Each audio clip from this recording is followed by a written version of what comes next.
Alrighty. Good morning, everybody. It is Friday, and we are live. This is Gareth Cliff Show, and it's all happening today. We've got a hell of a busy show for you. It's going to be lots and lots of fun. Freshly returned from his trip to the Kruger Park, and obviously freshly returned from last night's Bafana match against Mexico. Here is Benjamin Karpinski. Good morning, Ben. How goes it? Hi, Gareth. Remember like on 70s game shows, whenever everyone get introduced, they wave like moms. Yeah, they always wave at the crowd.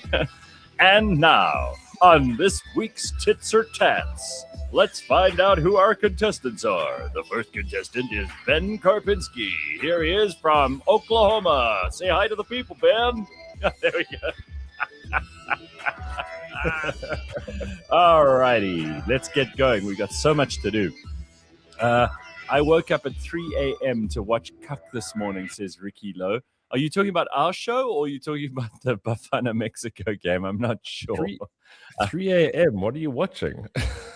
Yeah, I mean, maybe Ricky is in Australia? That would make sense, right? Of course, yeah. Sorry, different time zone. Bitcoin Boot, I love the cat in the background, as always, Ben. But Bitcoin Boot says, started on time this morning. James must still be in Thailand. Here we have a picture of James and what he's doing at the moment. Take a look at that. There he is with the fiance. Yeah, he's living his, what are the Gen Zs and millennials say? Best life. I'm living my best life. That's what he's doing. Oh, but it's best engaged laugh though, so it's even bigger. I know. It's great. I'm very, very happy. He did have some choice words for you. I spoke to him this week, and he said, "Yeah, Ben almost screwed up my surprise because nobody knew, not even my family knew. I had to keep it a secret that I was gonna get engaged, and Ben almost screwed it up on the show." So, yeah, cuck. I've been saying it for months. It's just been an easy joke. Fuck you, James. I'm happy for you, and I try and make out like I had any role in making this better or worse. All right, so let's get to the story that I think most South Africans, if they got enough sleep last night, will be talking about. And I didn't watch the opening ceremony, so maybe you can shed some light on that too. I didn't see any of that stuff. What I did see, because I went online at about, must have been 7, just to see if anything was happening. And I stumbled across SuperSport they had this bench of, I think it was 5 people or 4 people, all dressed like idiots, and they were doing a whole gees thing, but it was so bad. It just looked very low budget. It looked very lame. It was very disappointing, and I thought, okay, well, if it's that bad on SuperSport, let me go to SABC. I did that, and even worse, they had like a whole bunch of kids playing xylophones. I just thought, this can't possibly be. This is how we're broadcasting the World Cup to South Africa. It's very bad. So I'm afraid. I watched a little bit of the match last night. I had to get to sleep early, so I didn't watch the whole thing. Give us the updates. Yeah, Gareth, just starting out with the studio and the gees. It's like, World Cups aren't new to us anymore. We've had a few now. So expectations obviously really high that something great's going to happen. But ultimately, it's sports people talking about sport. And then as far as opening ceremonies are concerned, it's people being people. Like Salma Hayek said something in Espanol. There was flags, which was cool. Mexico spent 2 years redoing their major stadium in Mexico City. Awesome. And then there were just flags on the field, and they sang a bit of a song. So nothing special, nothing shit. But it was pretty run-of-the-mill, I did watch the SuperSport thing, and I was quite disappointed with what they did with the panel. I mean, obviously, it's SuperSport, South Africa. They got John Terry in there, they had some local stars and local experts and stuff. Sure. But having them huddled around a table just looks so, like, unimaginative, And the thing is, 5 of them? Are you fucking shitting me? Why do we need 5 people to talk about something? Yeah. It's like, it was like The View for sports. Have one person on a video screen, because Think of how we look at content nowadays. We are consumed by screens, diagrams, and things for short attention spans. So we need pretty pictures. Get John Terry next to the main presenter, and they get an analyst by like a NAS role. Just keep it Yeah. simple. Right. Looking at five talking heads while they all try to say nice things. Fuck, boring. And then, unfortunately, Bafana got to the game thinking that they were never going to win it, so they tried to play for a draw and lost 2-0. Oh, it's fucking lame, hey. Sorry, I mean, I wish I could say nicer, more analytical things, but it's just cuck. Hugo Bruce got the whole thing wrong. I understand that we're like, I don't know, the 60th best team in Mexico, like 14th, 15th. They're obviously favorites. I think you're not being sarcastic there. Our FIFA ranking is 60, right? But yeah, look, the whole thing is you're trying to get as much points as you can get to the next round. So this was seen as our game we were not going to win. But that sucks, though. I mean, guys, come on. You've done so much to get to this. You've had fans, a few of them, who have spent absolute fortunes to get there. And then you play like shit. It was one of the worst games that Bafana's played for some time. The guys they were never positive. And then they made silly mistakes. They got nervous.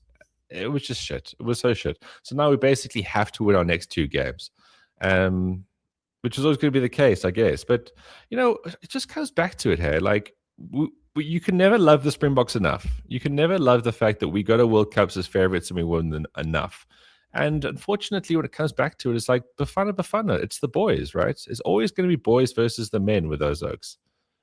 So, yeah, it was cool to have a World Cup here, and everyone's making an effort at work and all that kind of stuff. But ultimately, it's men versus the Bafana. You're spot on. I saw a clip of an Irish woman who's got a South African husband. It went kind of viral yesterday, and she was like, "Yeah, I'm married to a South African." She goes, "And it's about time he got fucking humbled," because she's sick of hearing him like crowing about the Springboks and all the other sport that we do so well.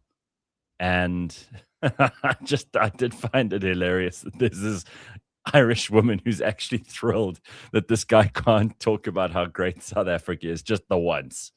But yeah, I just feel like, soccer in South Africa, for some reason, despite it being hugely popular, despite it's a serious business. Like, soccer generates enormous money in this country. You think about the merchandise, you think about the people who go to the stadium, the fact that we've got teams who people passionately support, but it's just never cracked an international standard above a certain level. And of course, as a World Cup fan, and I've always been a World Cup fan, it really is kind of lame that we've just never made it past the group stage. And I think many South Africans, and especially football fan South Africans, and there are a lot of those, they just I think they know it's sort of like, when a really ugly girl goes to a party and she's like, everybody goes, "Oh, you're gonna meet your boyfriend tonight," and the ugly girl goes, "Yes, tonight's my night," and then everybody goes, "Yeah, you can do it. We're positive for you.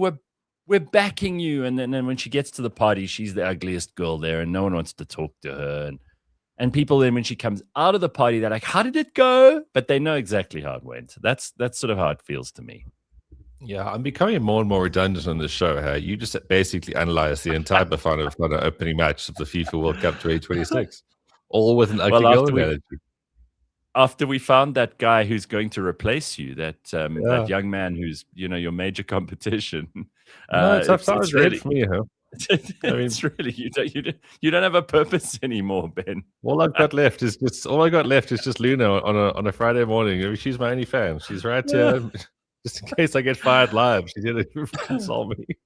So you mentioned that you mentioned you went to the Kruger, and you told us that last week that you were going to go, and your mum is a big fan of the Kruger, and this was the first winter trip you've done with her. So how did it go? It couldn't be better. It was like the entire Kruger Park put on a show for us with paid actors, and it was phenomenal. It was maybe I've seen great things in that park before. I've had great times with people. Is James back? Because my name's spelled wrong. No, I did that on purpose. Okay, sorry. Gareth, it was 4 days where we're at Satara, and obviously it's beginning of winter, so they start doing these controlled burns. So you've got Mm. this sort of burnt landscape. You've got a lot of smoke in the sky, along with the dust. You got the African sunsets and the colors and the things you could play around with. I took so many photos, playing around with landscapes, and then just the animals we saw here. Like we walked, we drove with these lions. We saw lion on 3 different occasions. We saw leopard on 3 different occasions, 2 of which they were eating an impala in a tree. The only thing we didn't see was basically a tap dancing pangolin. Saw wild dog twice, saw rhino, saw an African wildcat in the bush hunting. We saw honey badgers twice. It was just phenomenal. It was just so incredible. And my mom obviously watches Wild Earth every single day. She loves that kind of stuff. Um, and to take her to these places and see so much stuff, it was phenomenal. Because of all the floods, there's still so much water. So even the Timbavati's got water in it. So we had a nice breakfast. You go out with a little gas thingy, you cook a breakfast next to a river. It was great. It's just it's exactly what I love in life. And it's just so great to be able to share that with someone that you care so much about, and how much joy it gives people. And this is the whole thing that comes back to travel and doing things that you love and you know about. But yeah, Yeah. it was beyond any wild expectation you'd ever have in a trip, and that place just keeps Huh. delivering. Yeah, it was. It's so hard to put into words, but thankfully I've got about 7,000 photos that can do a job eventually. Yeah, it was. You posted a video, one of the groups that we're both on, and there was a jackal inside the camp, just lying there chilling. Um, Obviously, there are monkeys all over the place too, and they can be a bit of a nuisance. But it was just so Thieving cool. monkey. And then you, yeah, thieving, and then you pan over, and there's some Dutchman Brian near you as well. There is it's like being, I'm sure I've said this before on the show, but it's like being within the greatest game of Where's Wally ever, because obviously you're hunting for animals, spotting animals, right? But the people Yeah. watching and what's going on, I mean, ultimately, like, it's 50-50 locals to foreigners. And within the locals is about 35% Afrikaans. It's like these retired Urmies who are just doing what they want. They're next to fires in the evening, they're talking cuck, they're drinking brandy. It's the Yeah. happiest place in the world for me. That's terrific. I love it. Awesome, awesome stuff. Well, we'll talk a little bit about travel and Kruger later on. We've got the window seat, and we're going to be joined by Deirdre. I don't know if Deirdre's been on before, but she's got lots to talk to us about when it comes to travel within South Africa and some of the places you can stay as well. Dave says in the comments here, as the only South African working for FIFA at the Los Angeles Stadium, it was an embarrassment, and I still wore my Safa socks as a bit of motivation. Sorry, Dave. Yeah, I mean, and of course, because of all the xenophobia that's been going on in South Africa in the last week, xenophobia, migrant frustration, whatever you want to call it, because, people are taking sides now. McGill says the rest of Africa was supporting Mexico. Yeah, the rest of Africa is not very happy with us at the moment. And I don't want to get into, because I don't have a particularly strong stance on whether or not, I'm certainly not pro unfettered immigration, and I'm certainly not pro violence against migrants. I'm also not pro people who are not meant to be in the country taking advantage of the services and the opportunities when local people are struggling to find jobs and have to wait in long lines at state hospitals and all that kind of thing. So without getting, too deep into the weeds on this one, I think this is going to be the story for the world at the moment. I don't know if you've noticed, but there's been a lot of activity. Ben, you wouldn't know so much about this because you haven't paid attention to the news for the last week. And if you did, I'd be disappointed. But there are riots in Belfast. There have been for 2 days running now. There are riots in France. There are riots in Holland. There are riots in Belgrade in Serbia. There are riots in Italy. Europe, I think, has just got to the point where people have had enough. And this was always going to happen. I don't know which retarded, disconnected, out of touch politicians thought that they could carry on telling people without ever listening to them what they were going to do to their countries, and thought they could get away with it. People like Keir Starmer and Angela Merkel and Emmanuel Macron and all their predecessors.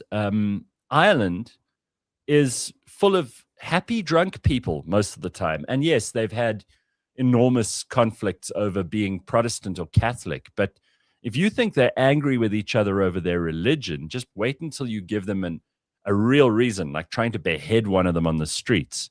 That pisses people off. And when that happens, you can't unseal that once the seal's broke, or you can't reseal that once the seal's broken. Once ordinary working class people in a country decide they've had enough, and this goes for South Africa. If you watch the way that a lot of Zulus in Durban are starting to make their feelings on migrants very clear, once that gets out, and the president of South Africa, I don't know if you missed this, but on Sunday he made an address to the country. We are not xenophobic, and trying really hard, because clearly he was feeling the pressure from other African countries. He doesn't really respect the people of South Africa. I don't think Cyril woke up in the morning and went, "Oh well, we've got to stop this violence," and the people of South Africa deserve answers. He was pressured because other presidents in Africa, from Ghana, Nigeria, Mozambique, have said to him, "Listen, dude, we are evacuating our people," and they are. There are planes that have already left, that left 2 weeks ago already, with Ghanaians and Nigerians and Mozambicans on board. If your country is so inhospitable that other African countries are saying, "You know what, we're gonna get you to safety," that is embarrassing. And despite what anybody says, this is not just about angry people who are tired of having to endure the lack of economic growth and job opportunities that this government has created. It's also the government's fault that we have this migration problem, because they've kept a completely lax approach to border control and sovereignty. They talk about it at the UN, and all these leaders that I've mentioned, whether it's in Europe or in South Africa, and frankly America too, because we know the reason Trump was elected, the number one thing that people voted for him for was illegal immigration curbing. Close the border. Close the border. Close the border. And when you grow up and you have parents and grandparents and great grandparents in a country, and even more for most people who've grown up in a culture, and suddenly you see that culture changing, and you see your country changing, that's going to piss people off, no matter where in the world you live. That's going to piss you off. The Japanese, they take no shit at all. One of the reasons we discussed a while ago that the Japanese have just decided, because people have no manners and they can't behave, and they like dance and play loud music on trains, and the Japanese do not like that at all. They are actually cutting down on tourism. They're going, "You know what? We don't need you people here, not even to visit. Forget about staying, because you never get Japanese citizenship." And it's not because Japan are racist and bigoted and xenophobic or any of that stuff. It's because the Japanese go, "This is Japan. You come into my house, you behave according to my rules." Which is how it should be here. It just has to be, unfortunately. This whole thing. There was something that you posted on Instagram this week, I saw briefly, was, why is it that certain cultures were forced into diversity and others weren't? It's like a sabotage kind of thing in so many different ways. Like, we know this. It's a weird thing talking about this kind of stuff in South Africa, because so much multiculturalism can work and does work and is doing good things. But that's a different situation, right? Countries like Japan, countries like England, even. I know they have that lot of colonial guilt, so they open the borders and told everyone to pull in. But there's countries in South America that need to be countries in South America. If every country becomes this carbon copy of like 60% Islam and other kind of stuff, or Somali, whatever, it just seems weird. Yeah, sure. It just seems weird, and people can get. It's also true. Go on. People get so upset about this kind of shit, but they don't actually ever understand the long-term ramifications of what all this stuff does. Because the people who are trying to assimilate into the thing, like you said, they don't have this whole thing. You go to someone else's house, you behave. It's like the soft invasion kind of thing. It's like, we're trying to bring this down. We want to take all your shit, but give nothing back. Well, this is especially true. And again, there are going to be people on the left who believe that you should have open borders, who believe that cultural and national identity doesn't matter to people. These are the same people, by the way, who will tell you that LGBT groups or um, the Black Lawyers Association and all those things. They're very important, but they don't like it when the majority of people in South Africa, for example, don't like illegal immigrants taking advantage of our system to get themselves preferential treatment, jobs, benefits in terms of free healthcare and the kinds of things we can't even provide for our citizens. What I love about South Africa as the example, and I do think we're uniquely placed because this is now an international story, right? It's happening all over the world. What makes South Africa so interesting is we have completely different dynamics here. You're quite right to say Usually. there's a lot about multiculturalism that we can be very proud of in South Africa. We've got all Oh, these languages, all these cultural differences between so many groups in South Africa, and yet it kind of works. And we were the only people who managed to make, if you're working towards a common goal, diversity is terrific. If everybody on the team is going right, we're working to this goal, then it can work absolutely. yeah. But This is great. there are countless examples of where if you just push diversity for diversity's sake and everybody's moving in separate directions, it does the opposite of anything good. It breaks societies down. And it's also true to say that not all immigrants are equal and not all cultures are equal. It turns out that the guy who tried to saw off the head of a disabled, by the way, man in Belfast was Sudanese. There are certain countries that just seem to export fighting age males who are hugely aggressive. Sudan, Somalia, Afghanistan, Syria, Iraq. These are the countries that always end up going in. Their migrants go to other places because they're such shit countries. They run so badly. I mean, all those countries I mentioned now are absolute basket cases. None of them works properly, and so obviously people want to leave. But if you have a like open invitation, if you have a house party and you invite everyone, some bad actors are going to invite themselves, and then they're going to ruin the party for everybody. And this is what we're seeing. So there's no point. And I've noticed another thing that started happening in the last few weeks is people have stopped being polite and stopped worrying about offending extremely sensitive people who, frankly, I'm not even sure really mean to be sensitive. What they mean is that they want you to speak like them. They want you to do what they tell you. It's Yeah. just an amazing thing that, again, this is cross-cultural. There was a guy whose video I found entirely by chance. And don't worry, we will move on from this, but it's like the biggest story in the world right now. If you're in the comment section and you're listening to this and you think, ugh, move on. This is really the biggest breaking news story in the world at the moment. I saw this video of a guy. He's a Sikh Indian who lives in London. He runs a shop. I think he sells food. It's like a restaurant stroke shop, and he sells food. And he's got this spray. He puts a sausage in a spray bottle, a pork sausage, and he says, "This is anti-Muslim spray." Now, this is a Sikh Indian. I mean, people love him, and there's just so many people lining up to go to his shop now. Of course, there are a lot of Muslims who don't like what he's doing, find it very offensive. But when a Muslim comes into his shop and they start causing trouble, he just sprays them with the pork sausage water. And he says, look, we're not allowed to have guns and knives. How do I protect my store from people who want to come in here and cause shit? This is what I'm going to do. And, before, the whole left establishment and politicians who are still trying to do this in the UK would be going, oh my God, it's Islamophobia and it's racist.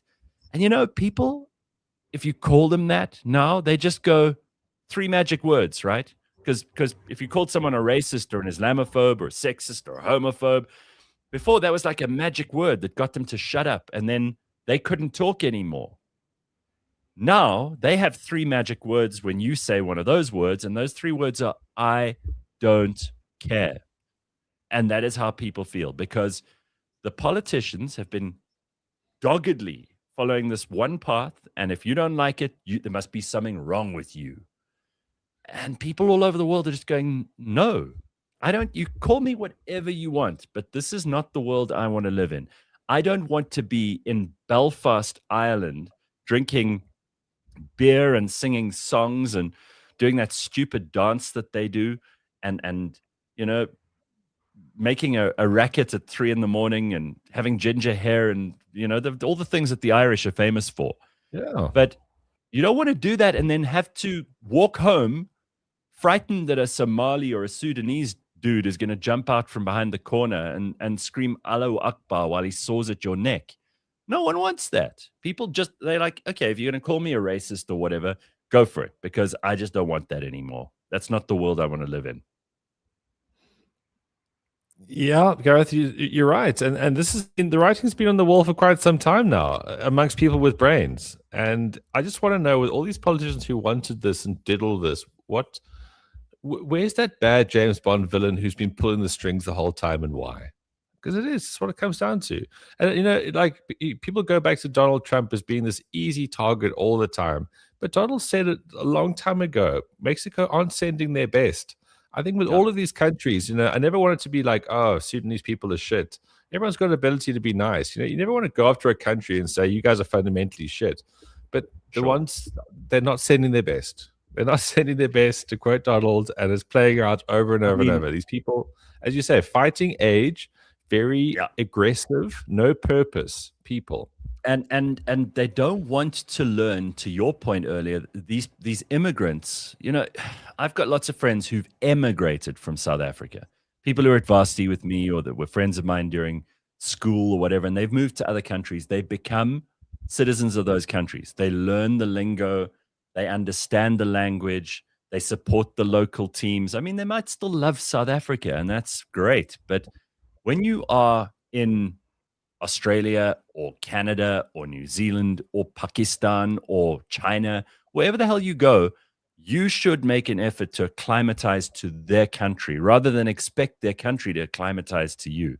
It's just so weird. You ask who pulls the strings, Ben, it is ideological politicians who fooled themselves. And this is what's so amazing about what's going on at the moment. It's not good because no one wants riots in Belfast. I don't ever condone citizens taking the law into their own hands and burning immigrants' homes, trashing their businesses. This is uncivil behavior. I don't agree with it. But when the politicians push all of this crap onto people without ever asking their permission, remember, Britain has never had a referendum or gone to the polls about migration. The reason that Brexit happened was because Britain didn't want any more migrants. The people of Britain. But the government, whether it was Conservative or Labour, just ignored them. It's happening in Australia too, by the way, at the moment, and in New Zealand. So this is turning into a worldwide phenomenon. And again, South Africa is well placed for this because we have sometimes the converse story, right? Like sometimes in South Africa, the people who are working the hardest are Zimbabweans, Malawians, and I'm not standing up for them, but some of these people are the ones who are going to do the hard jobs that take the long hours, that mean they're on bikes doing deliveries, they're driving Ubers, they'll take whatever work they can get.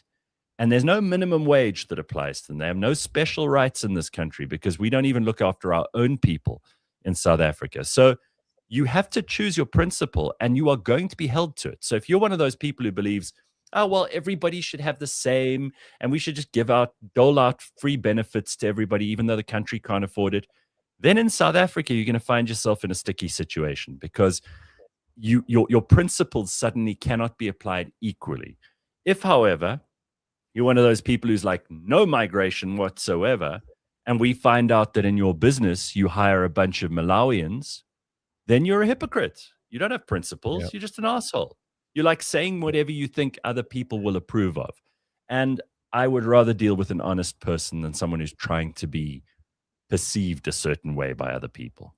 Yeah, sure. Honest person with flaws still has principles. And that's exactly what it comes back to, being called a racist or Islamophobe. These are just words. When you have principles, when someone calls you out on your principles, be worried in life. But if someone calls you some sort of flaky-ist, it means nothing. It really does. Well, Carl, the Pora says, are these riots in Belfast, I mean, this is the most important question of all, going to affect the price of whiskey like the war in Iran has affected the price of fuel? If so, we have a serious problem. Yeah, it's a good question, Carl. It's a really good question. Yeah. Um, yeah, this is talk about principle, common sense, no legal papers, no stay, rules are rules. Well, this is why, by the way, you are seeing such a major support base growing for. I didn't know. I don't know about you. Do you know who Rupert Lowe is, Ben? No idea. Most people don't. He is the leader of the fastest growing party in Britain at the moment. Everybody knows Nigel Farage from Reform.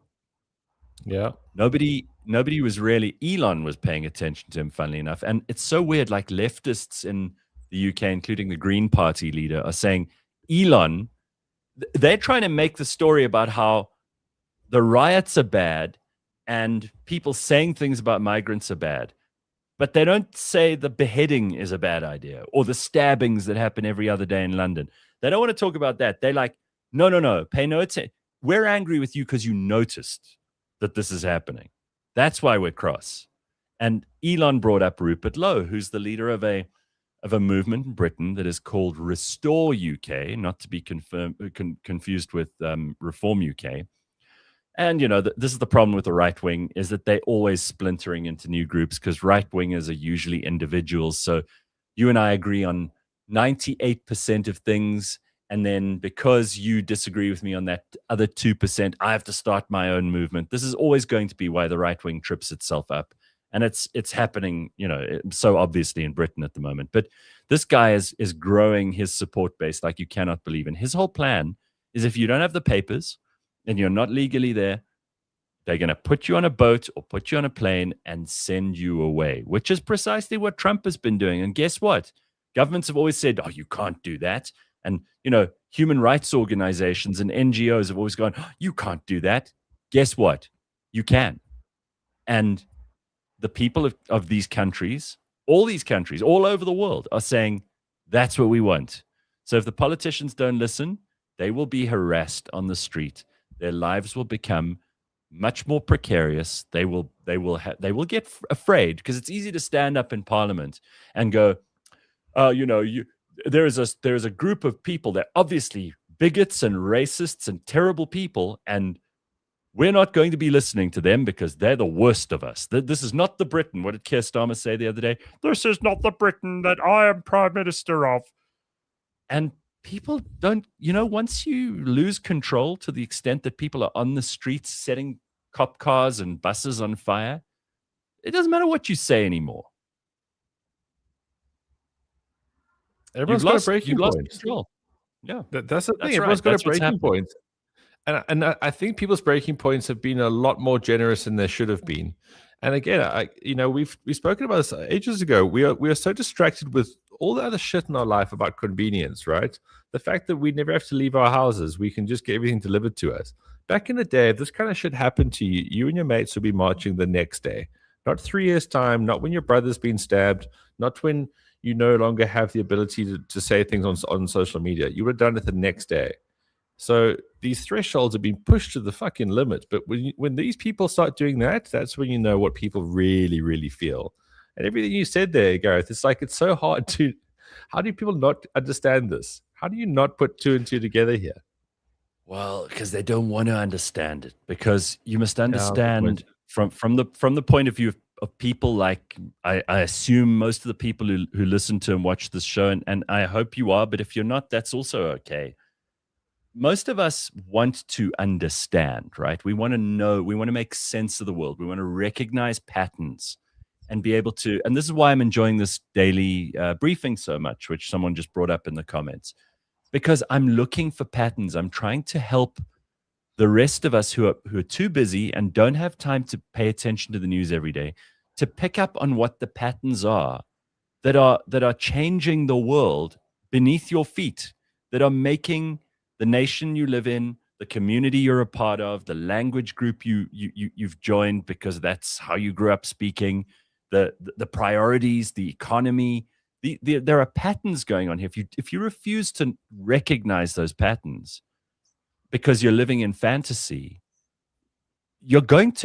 ultimately you're going to lose and be left behind. And if you consider that part of your identity, which is the real problem, is so many of these people, it's about them being conservative or liberal or whatever. And when they get new information and it doesn't suit their narrative, they just pretend they don't understand the information rather than learning from that and becoming smarter and changing your point of view. I mean, there's no doubt that part of the problem that we have now is because the political establishment in the West, and again, this lies squarely in the court of most European governments over the past 30 years, starting in the early 90s, and then in America, where people like Joe Biden left the border way open, in Australia and New Zealand. Not so much here, because ours has happened more because of incompetence, not because the government was explicitly trying to attract foreigners to South Africa. Ours is an incompetence thing. So it's different, right? But these people made this happen. And now they're wondering why, when they sow these seeds of future problems, they reap the whirlwind. It was always going to come. It was always going to happen. And I can tell you something, just leaving this behind for a little bit, because I don't want to talk about it all morning. This is going to intensify and grow. It's not going away. Keir Starmer can lock up everyone in England if he wants to, over mean Facebook posts and saying things about migrants that he doesn't regard as politically correct. It's not going to stop people. It's not going to shut them up. And just last night, there were millions of Londoners on the streets. That doesn't just happen. And it is just happening because enough people, to your point, a critical mass of people decided enough. That's what's going on. All right, let's just get to some more fun stuff. I actually have so much to show you this morning. I know you've been worried. All those people who got Sarah's invitation, you know what I'm talking. I mean, if you didn't get an invitation from Sarah, then I can't help you. But there's bad news. Yeah, I know. Look here. This is really bad news. Just letting everyone know that Sarah has cancelled her birthday dinner due to lack of people that are coming.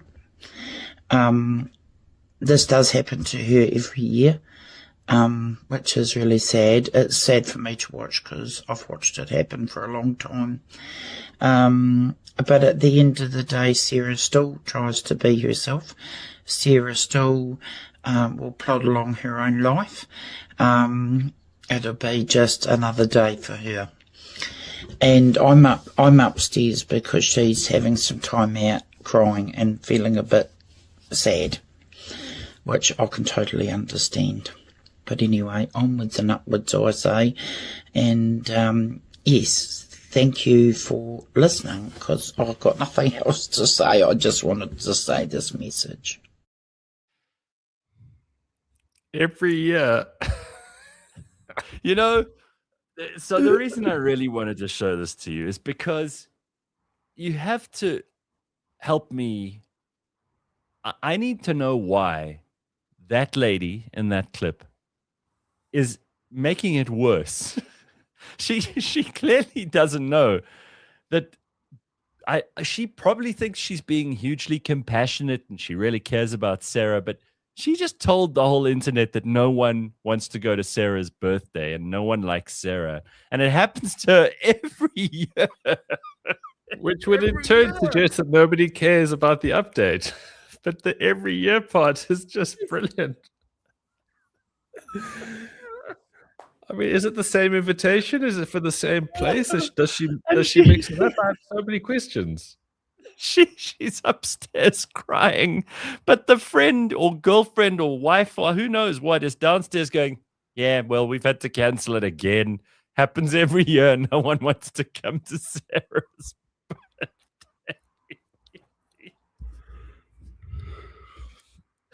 Oh, it's so good. I would love to see a follow-up. I mean, does Sarah do posts? Does Sarah also talk to the camera?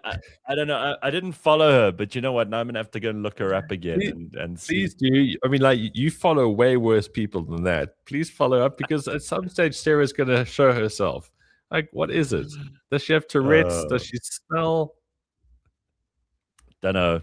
I don't know. The poor woman. I mean, it's just compounded by the fact that this other person and it's obviously in New Zealand, and no one. I believe New Zealanders are very friendly, and they like to drink. So Sarah just has to offer them more liquor, and maybe she'll get some people. I don't know.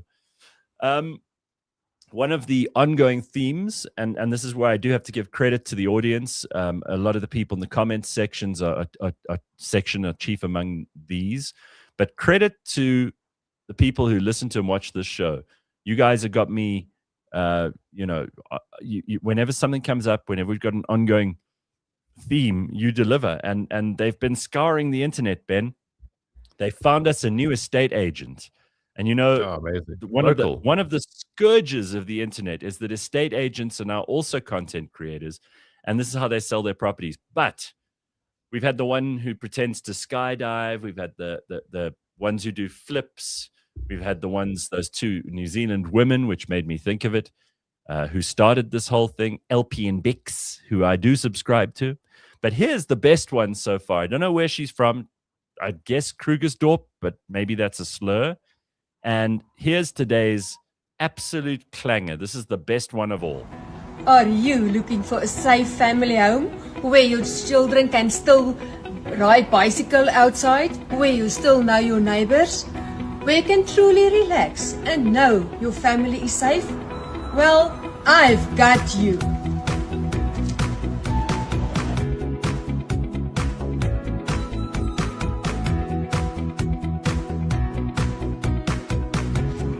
Along, and I will show you.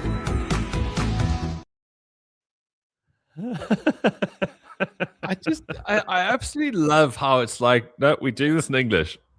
Are we doing this in English? We're making this happen. I've got so much respect for that. She reminds me of, you remember that it went viral too, and this was in the early days of the internet, the top billing audition. Yes, with exactly. The It's chick exactly who goes, that. "Hello, Vanessa. You are looking very beautiful. How do you do your hair?" And then she goes, "Oh, can I do it again? Can I?" She does it exactly the same way, and it's just as bad. That's got to be one of the most famous clips in South Africa ever, right? I love Common it. sense And is then, "May folk Marlies." and you can just see that Tanny's forced her, like her nephew, to do that because he's got like iMovie and he wants to make like documentaries.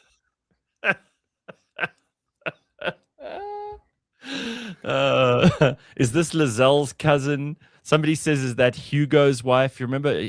Hugo, Ruby Polisi, Crazy Polisi. That was that guy. She looks like she escaped from that house, says Ruby. I mean, listen, the house is absolutely shit, but I watched the entire clip. I cut it. I didn't want to put you through all of that. I watched the whole clip, and man, it just gets worse and worse. And for some reason, a lot of these people are very the most important part of the house to show off is always the bathroom. It's very odd. They love to show you, and yeah, is the toilet.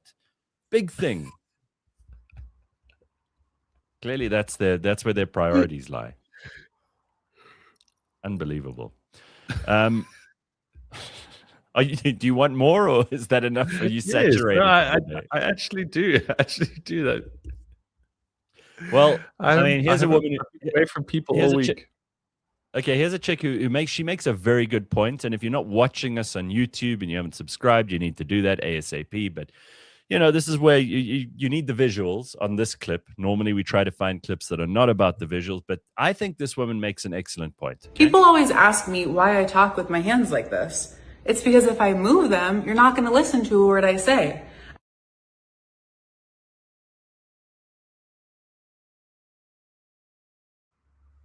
Yeah. Did you hear it? I didn't hear it. I didn't hear what she said at the end there. Sorry.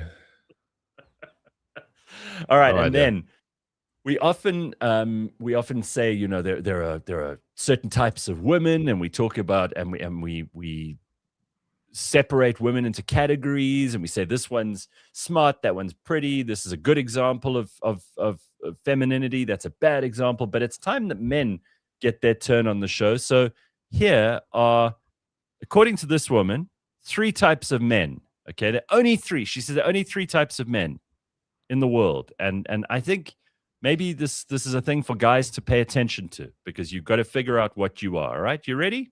There are three types of men: rich, handsome, and loyal. If the person is handsome and rich, then he's not loyal. If the man is rich and loyal, then he's ugly. And if he is handsome and loyal, then he's poor. Do you think there is a man who is handsome, loyal, and rich? Yes.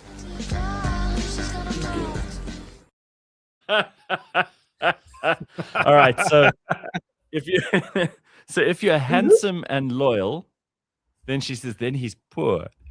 And if you are loyal and rich, then you are ugly. So funny. And then eventually, obviously, if you are all three, then she says you're gay. So there are actually four kinds of guys. Gareth, the Puerto Rico song that you played last week, it's been haunting me for the whole week. Yeah, that's still one of the biggest songs in America. Forget the World Cup song. I'm not even sure who does it, but I had to endure that last night when I was trying to find the opening ceremony. This Puerto Rico song is like way, way bigger than the World Cup song. Huge. Yeah, well, I think about World Cup songs that they're a lot like anthems. They're polite and nice and stuff, and they've got some sort of meaning that nobody cares about. But yeah, well, ours was our Waka Waka. I mean, nobody knows what that fucking meant, but it's still popular, right? well, that was a better one. Was that the actual World Cup song? Was that just because Shakira? Was that Shakira's opening song? Was it a think it was sanctioned World actually- Cup song? I think it was the World Oh, Cup of course, song. yeah, this time Maybe- for Africa, yeah. Yeah, I think Yeah. it was actually the song. I mean, it's still people still play it, and we still get a Oh, thrill here in sure. South Africa because we remember 2010, right? Yeah, it was. But then again, 2010 was different, eh? It was Yeah. different. It was great. Right. Shakira is still so sexy, says Common Sense, at 51. She's 51? Wow, okay. Yeah. Shakira was on again last night, according to Audrey. I didn't see her. Yeah, there was like pre-performances before the actual main song, which was quite boring. Oh, okay. 2010, so long ago, says Marcel.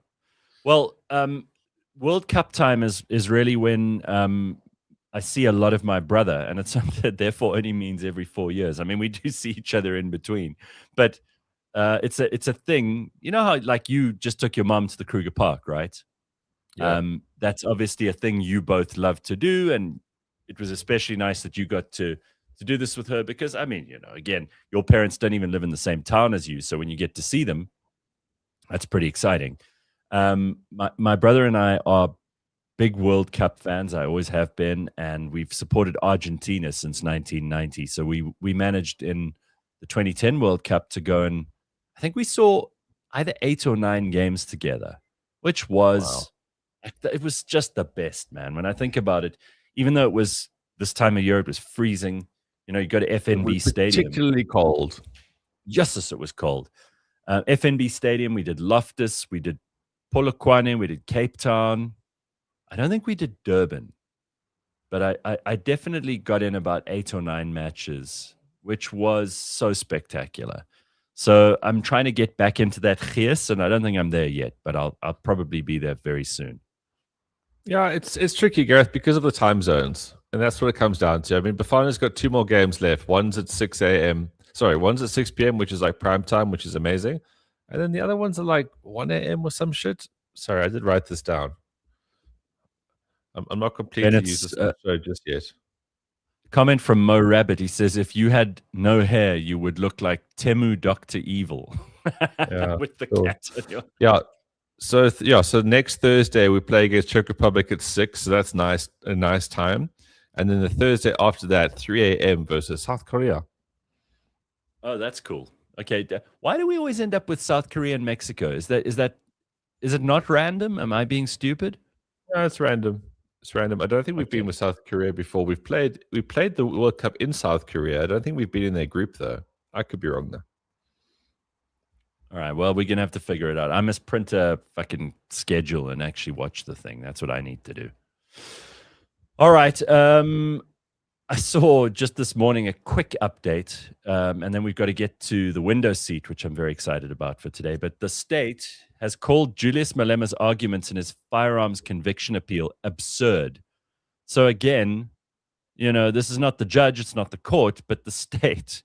The state saying this is absurd. We have to start calling things what they are. So I applaud the state in this case. I mean, for some reason, South Africans who are legally illiterate seem to think that an appeal is we'll just get a different judge and that judge will be nicer. That's how they think appeals work.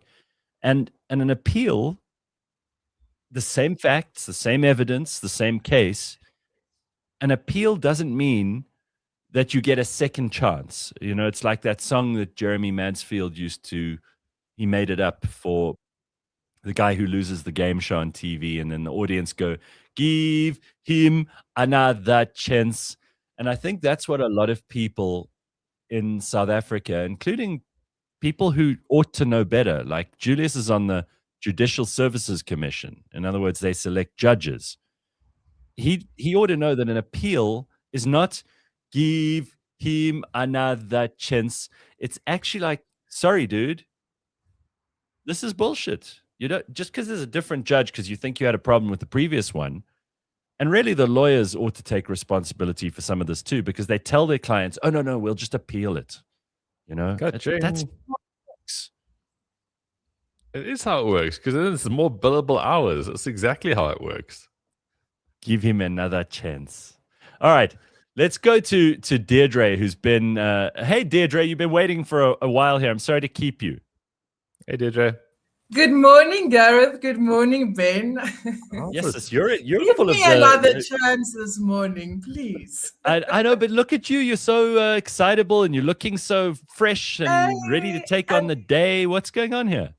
I'm a morning person. If you work in travel and tourism, you're a morning person, because if you know what I know, on every morning game drive, we serve Amarula coffee.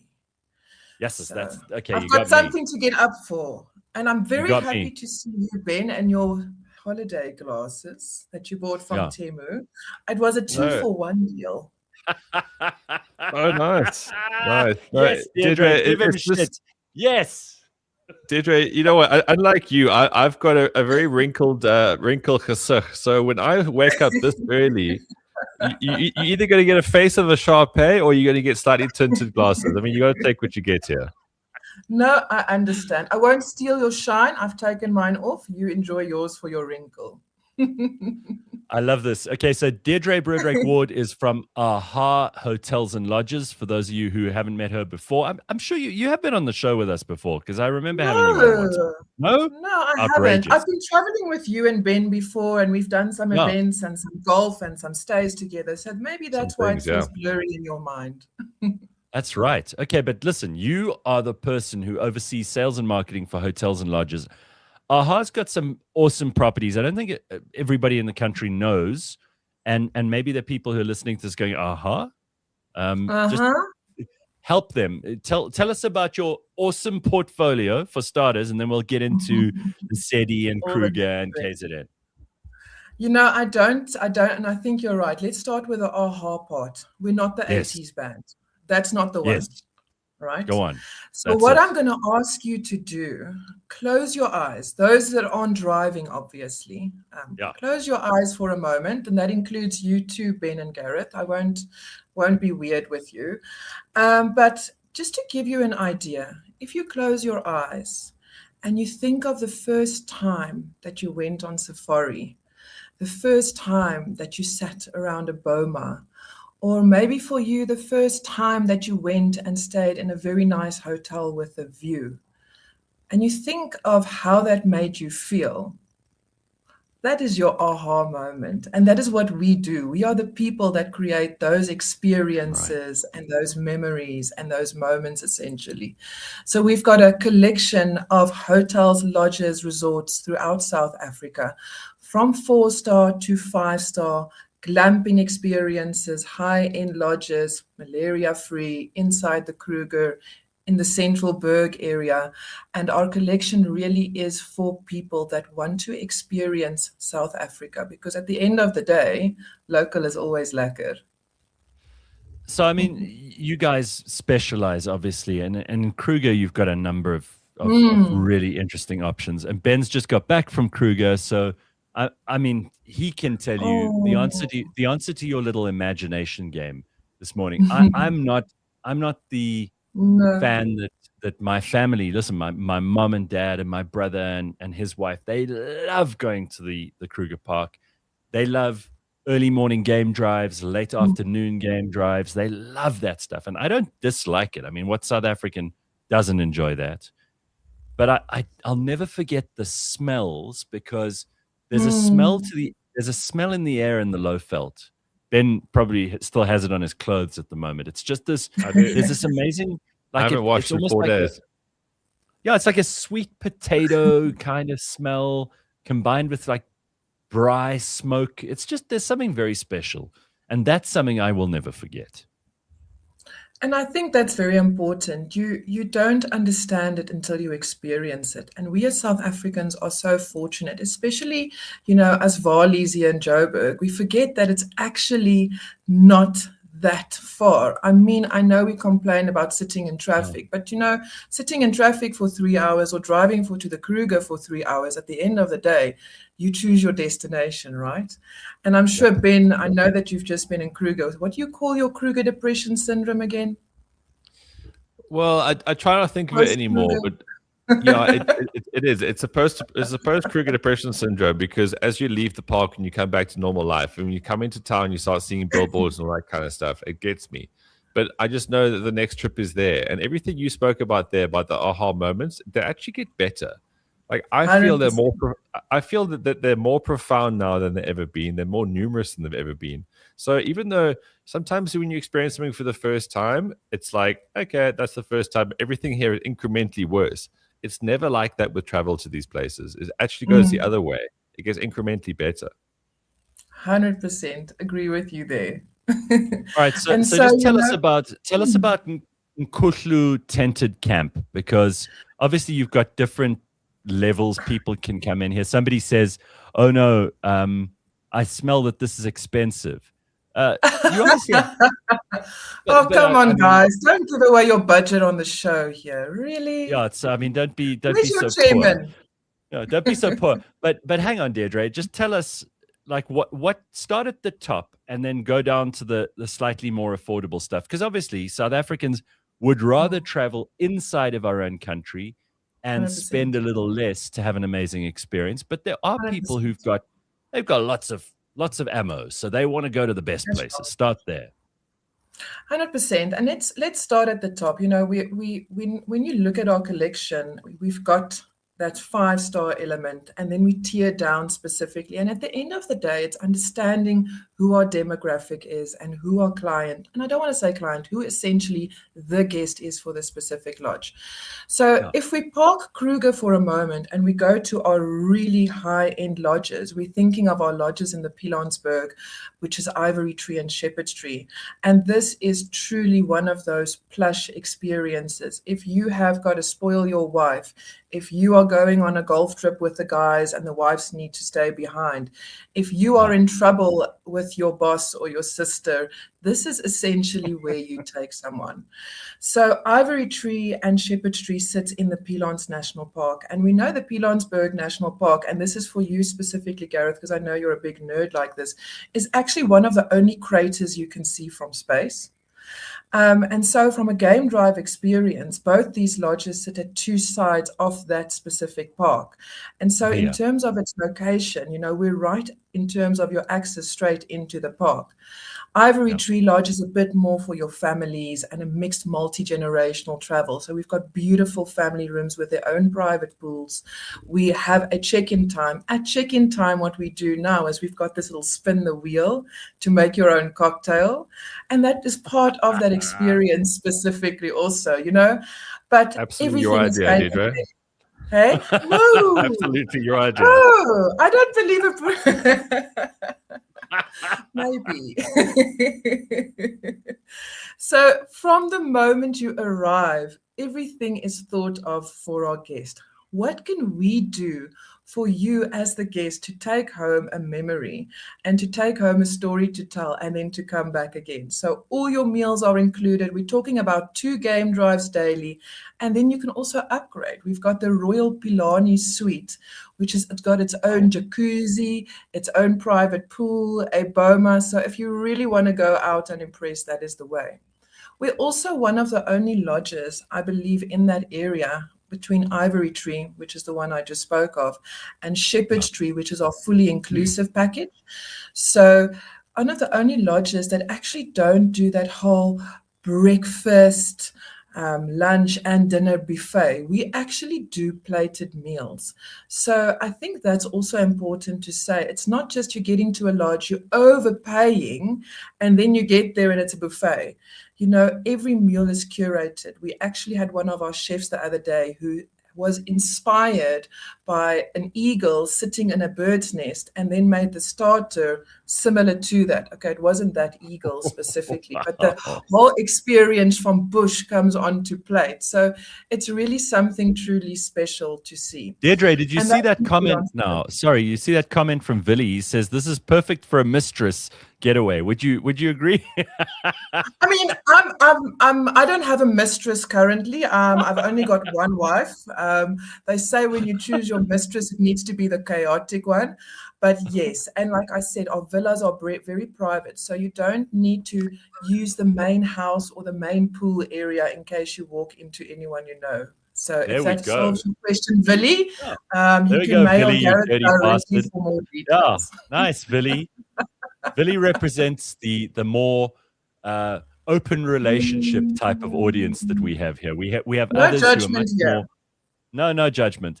Okay, so tell me, you still haven't mentioned Nkuklu Tented Camp, which is the one I brought up first, because that sounds really sexy. So I wanted to leave Nkuklu after these two, specifically because it is located in the heart of the Kruger. And we know that Kruger Park has just turned 100 years old. And I think that in itself is such a cool experience to go during this year to see all these beautiful pop-up things they've done. But Nkuklu started with the idea of, you know, I don't want to go and sit in a 5-star lodge and get all my meals. I don't want to take my mistress to a fancy place. I don't want to actually be looked after hand and foot. I want to go, I want to look at this beautiful game. I want to go and stay in a place where I can put my feet up, braai my steak, pour my own wine and watch the sunset. And that is what Nkuklu is. It's 7 tented camps on the Sabi River, and they are literally self-catering. So what happens? You arrive, we check you in, you walk to the front of your room, which looks out onto this river. And 90% of the time when you get here, you've either got elephants playing or you've got Harry, the Weber hyena, that's busy skulking around because he says, it's food time.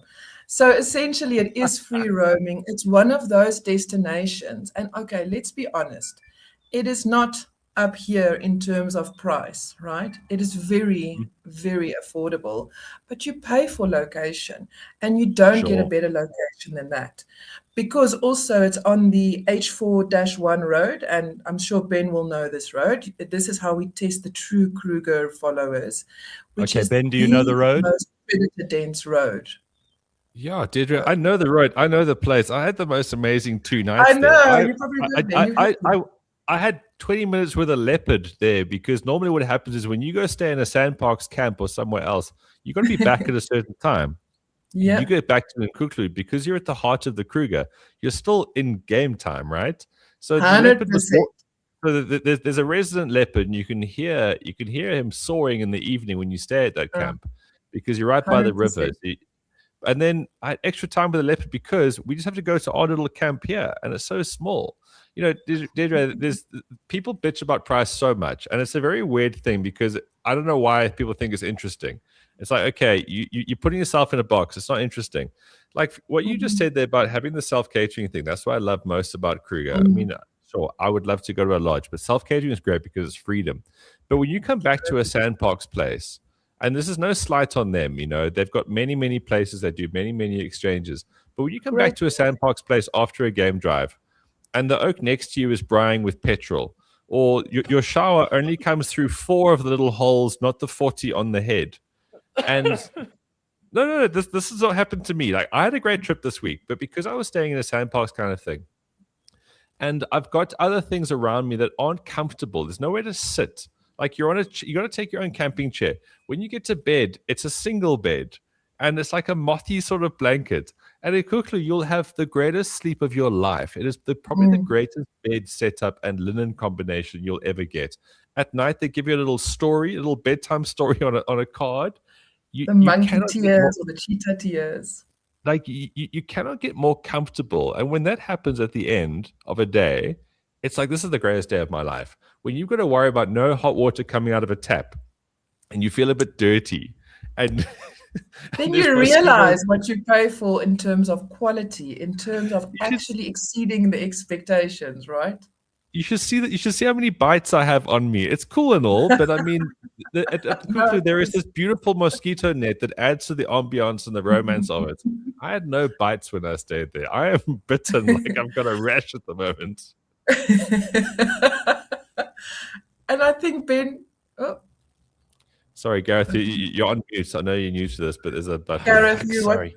I was going to say, I could listen to you guys talking about this because you obviously both love it and care about it, which is, 100%. I mean, it's just unbelievable. And it's right here on our own doorstep. But speaking of that, and Deirdre, I don't want to rush you, but we've got quite a lot to get through here. And if you're in Joburg, and this is something that I've still got on my to-do list, and you've got people from overseas, especially if you've got guests who've come out here from wherever else in the world, and they want like that authentic experience, but they cannot get to Pilanesberg's, what, 2.5, maybe 1.5 hours? Correct. It's not far. Yeah. But if you don't even have that time, let's say they're only here for a day, and you fetch them at the airport, and they've got like 1 day and 1 night to spend, and they're staying in Joburg.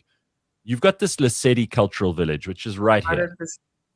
Correct. And that is an experience that any tourist, they get to do a little sample of kind of South Africa's cultural, huge, rich tapestry of cultural experience. And it's right here. Just tell us about that and where it is so that people who don't know can find out. Lesedi Cultural Village. And it's not just for the tourists, it's for the South Africans too, because it's a lot of fun. You really need to, and I mean, I was saying to someone, I have a lot of fun at Lesedi. So Lesedi means place of light. And essentially it's on the way from Joburg to Harties, where the border crosses from Gauteng to Northwest. So as you get that little border that says you are now in Northwest, about 8 kilometers from there, and it's literally, I want to say 45 minutes from Sandton, is Lesedi Cultural Village. And what is it? It's essentially a village that we've actually created with the local community that offers the experience of 5 different of South Africa's cultures. So you arrive, we welcome you with a beautiful sing and dance. You can join in for the drumming. To your left, we've got a coffee shop. To your right, we've got a pop-up bar that serves some Komboti and Black Label. I mean, it's soccer time. It's perfect. And then you have the option of just enjoying a traditional lunch with us, or you can actually go on a full curated village tour. And I think it's so important for South Africans to experience this in a Sunday setup. You know, sometimes we're sitting there and we're like, oh, it's Sunday. What are we going to do?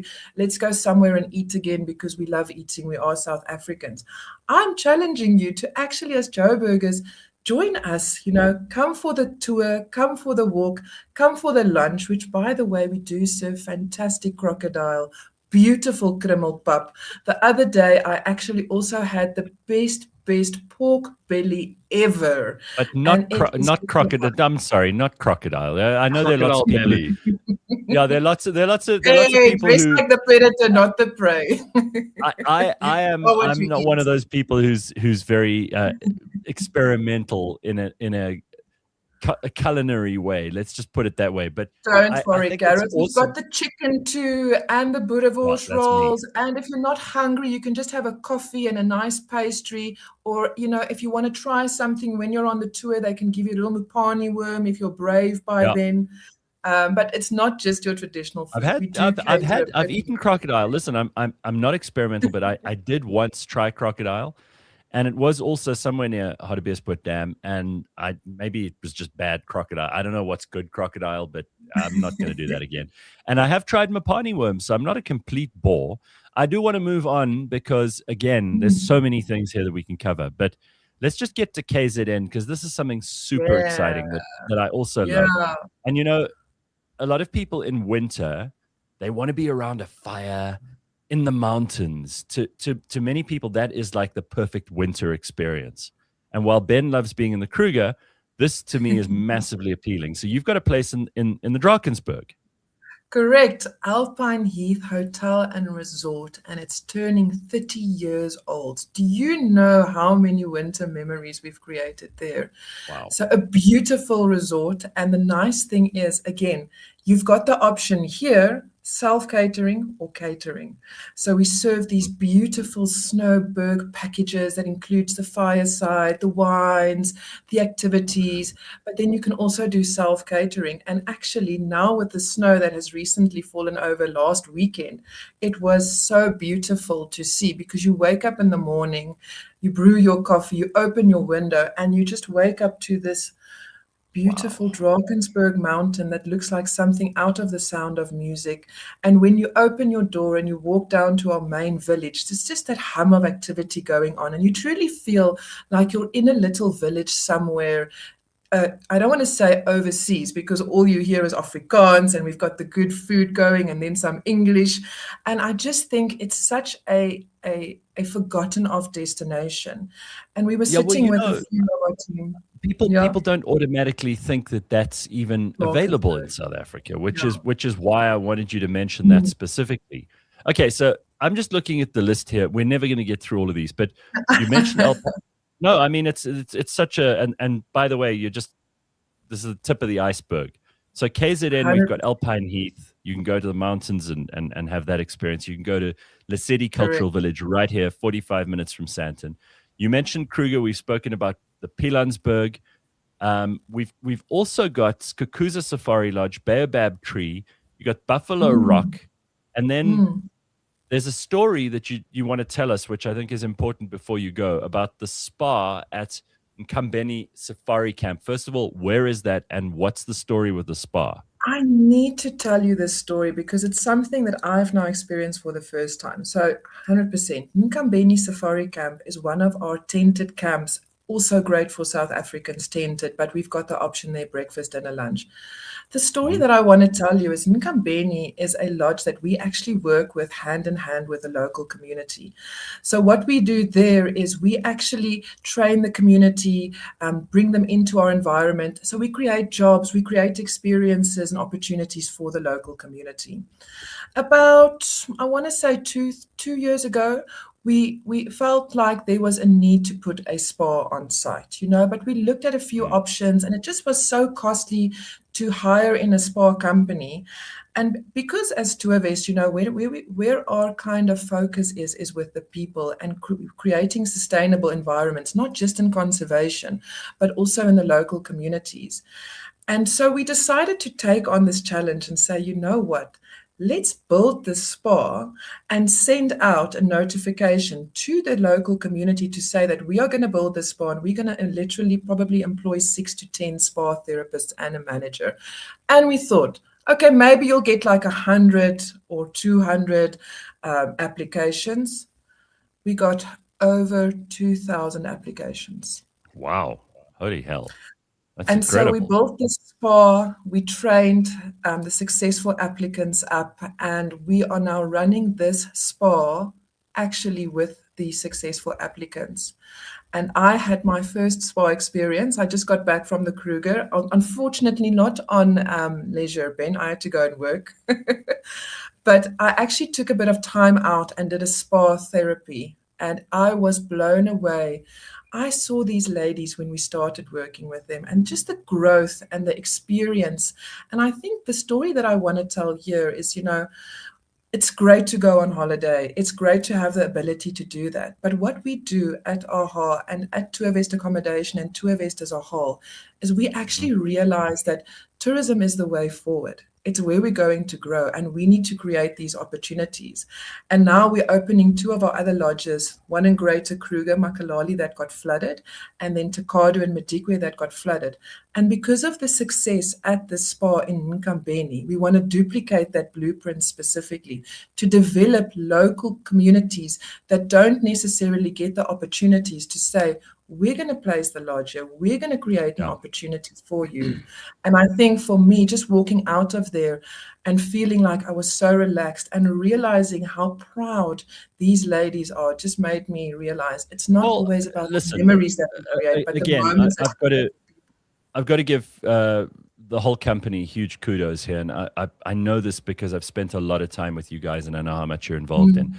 But it is amazing to me that we live in a country where everybody's talking about the unemployment rate and, there isn't enough economic growth and jobs are scarce. And this is how you create jobs. And it's phenomenal. You're training people, you're giving them skills that they can apply. Even if they're not working for you, they can go out there and do that for someone 100%. else, which is 100%. It's just superb.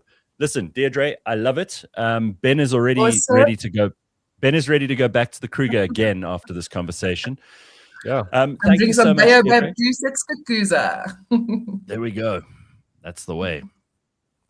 All right. Thank you so much, Deirdre. Lovely to see you. It's a great pleasure. Thank you for the opportunity. Guys, have a lovely day. Good luck, Ben, with your post-Kruger. And anyone that needs anything, our products are available on travel.co.za, or you can just Google any of these things. There is something for everyone. I love it. Thank you, Deirdre. Cheers. Pleasure. Have a goodie. Bye. Oh, there we go. That is your window seat for this morning. All right, Ben, weekend plans? Anything you got to tell us? I don't, Gareth. No, nothing to tell you about this weekend. Watching a lot of soccer, I would assume. No, I'm not. No. No. Look, Gareth, I can't do it all here. This World Cup's not going to mean a lot to me. The time zones are all off. It's Donald Trump's White House UFC. Oh yeah. I probably won't even watch that. It's the Barcelona Grand Prix. No, I've been away this whole week. I'm going to be at home. Yeah, that's where I'll leave it for. I just want to quickly tell you something before we move on, because I've got a really exciting guest coming up, and we're going to talk about something that I think a lot of South Africans have already seen and loads of people have opinions about. But before I get to that, this week I do these clips sometimes in the car, and I just talk about things that are happening, that I've noticed, that I've observed, and I brought up spam calls. I don't know whether you've also had a flood of spam calls lately. Just look at my screen. Look at my screen. This is from Tuesday or Wednesday, one of the two. Those are all, you can see I've blocked them all. Those are all numbers from people I do not know that were trying to sell me stuff, that got my number off a database. It's driving people crazy. The reason I bring it up on this show is because when I posted this, like I do every week, some clip about something, you get a couple of reactions, a couple of thousand people comment or share it. This thing went ballistic. People are furious about these companies that are using this direct marketing to get to them when they've not asked for any of this stuff. I thought we had, as I said in the clip, a POPI Act, Protection of Personal Information Act, which the government said was there to protect us from this kind of spam and scammers and fraudsters and people who share your personal information, which they shouldn't be allowed to do. People are furious. So clearly it wasn't just me. I don't get it. I just don't get it. There is that act. And every time I say to these people, and you can't fight with these people because they're just trying to make their 30 Rand an hour or whatever. They don't give a shit. They've got a script in front of them and they've got bills to pay. So you can't get angry with these people. But we've signed, there is this act in place. And I think it's even got worse than before this so-called act. Yeah, listen, it's definitely hit a nerve, so I'm going to have to follow up on this. There are a lot of people who've suggested some useful things. Some people say Truecaller. Other people say Truecaller has made it worse. There are sites that you can go to where you can opt out of the Direct Marketing Association or whatever it is. I'm going to look into all of this. I'll give you updates through the course of next week as well. Ben, enjoy your weekend. Also, Gareth. Oh, sorry. sorry, final point of that. But we click yes on T's and C's for everything, right? Maybe what we're actually doing is but I never put my number down on things I don't know about. But fuck it, either way, life's short. Let's carry on, guys. Let's try to get better jobs and try to get better. More important. Look. The other question that someone has to address for me is, how does this help companies? Because the companies that are doing this are paying. They're either paying the call centers, or they're paying for the database, or they're paying to get to you, lead generation or whatever. There must be enough people who actually respond to this stuff. Otherwise, they would stop doing it, right? So there are obviously a lot of people who don't mind. Maybe they just don't get calls from anybody. Like Sarah, whose party we had to cancel, you heard about earlier. Maybe there are just people who they just don't have this. Sarah wishes she had your call list that you just showed now. Exactly. Yeah, there we go. iPhone hasn't. So Khalas, I've done this on my phone. iPhone has an ask reason for calling for unknown numbers. I've not spoken to telemarketer in months. I've put that on my phone. The problem is that the phone call still shows up on your phone as a missed call, even though you've activated this thing. And then you think, oh well, must be someone important. And often I'll call back, and then there's that ding, and then you can hear that it's a call center. So anyway, we'll get into this more in the next couple of weeks, but it's clearly something that people do not like. Ben, have an awesome weekend. Nice to see you. And wave like the contestant on the game show. We'll see you soon. That wraps up. All right. There we go. Burley Vocal Radio says, any estate that you sign in at or office park, that info is sold. Maybe that's where it's coming from. I don't know. And you can't get into these places, by the way, unless you do fill in this information. We'll get to it. All right, listen, I'm really excited about this. You may have heard or seen or actually watched all the episodes of this series. I would say to you, whether you are someone who's interested in politics or history, or whether you're somebody who is just curious about the story of South Africa, one of the best documentaries I've seen is the new Winnie documentary, The Trials of Winnie Mandela. And she has been such a polarizing and such a powerful character in South Africa's story. So the docuseries, The Trials of Winnie Mandela, is on, and I've actually got the executive producer, who I know, who's one of those people who cares about keeping a record of South Africa's extraordinary history. And we'll speak to him in a moment, but I want you to watch the trailer in case you haven't seen it, because it's powerful. It's balanced, which is a very hard thing to get right. The show itself also, it tells the good, the bad, and the ugly about this woman who has played such a pivotal role in South Africa. Watch this trailer, listen to this trailer, and then we'll speak to Iva Ichikowitz. That's next. We are the power of this land. These black hands are what have made this country what it is. We can bring this country down to its knees. Nelson Mandela was an icon, but the police in the country were afraid of Winnie Mandela. Winnie Mandela is a source of inspiration all over the world. To freedom! I shall never lose hope, and my people shall never lose hope.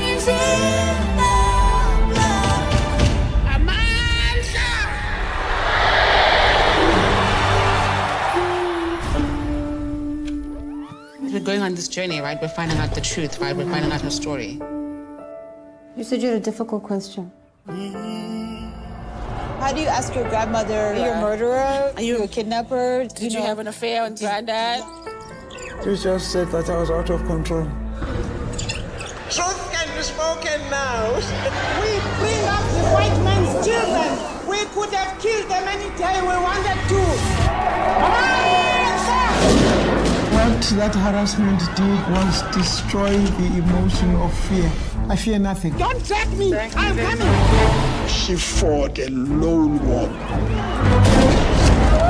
She used methods that were within the bounds of what was acceptable amongst her side of the revolution. Her bodyguards, the Mandela United Football Club, were terrorizing Soweto. I want the bone of Sponiso. They never killed one single person. What is the truth? The truth is many different things.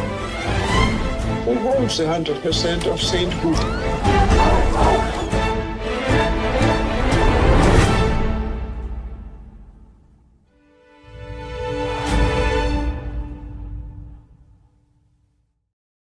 I mean, that's a hell of a trailer, and the series itself is absolutely extraordinary. First of all, Ivor, congratulations. This is an unbelievable production. The quality of it from beginning to end is just astonishing. I don't think we've seen the like of this kind of documentary filmmaking in South Africa for at least, the last decade, the kind of quality that's international, that people anywhere would be thrilled by. So it's great to have you on this morning. How are you? I'm great, Gareth. Good to see you, and good to be on. I'm sitting in London and thinking to myself, why am I not sitting in studio with you? It's like such a stupid thing to be doing. You know sitting what? in London. Everything is virtual now. I've got to say, this looks like it was an intensive and complicated project. You had access to material, archive footage, and live interview stuff that I've never seen before. How much of a job was this to do, and where did the original idea come from? So first of all, this was a project that took us nearly 12 years. I mean, this was no easy project. It certainly wasn't our intention to make it over 12 years, but as we started kind of unpeeling the onion that was Winnie's life, we kind of got into rabbit holes that took us into so many different directions. So, and I still don't think we did the story justice.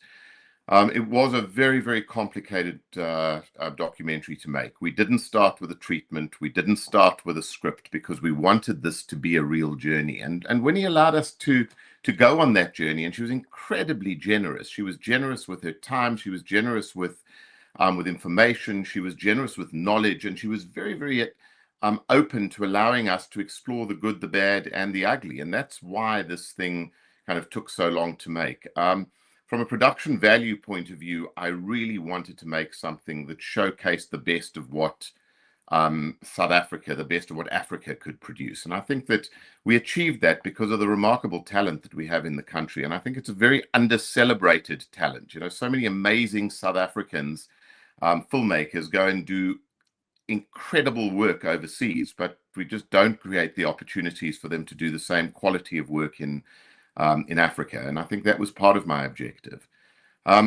Why did we make it? Because I had the great privilege of knowing Winnie and knowing a lot of the people around her. And I knew that the way the public perceived many of these people was not the reality.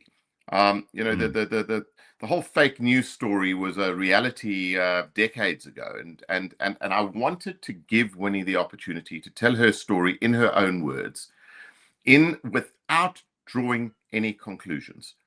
And my style of documentary filmmaking is not to direct a thought process, not to guide the viewer into what my view is.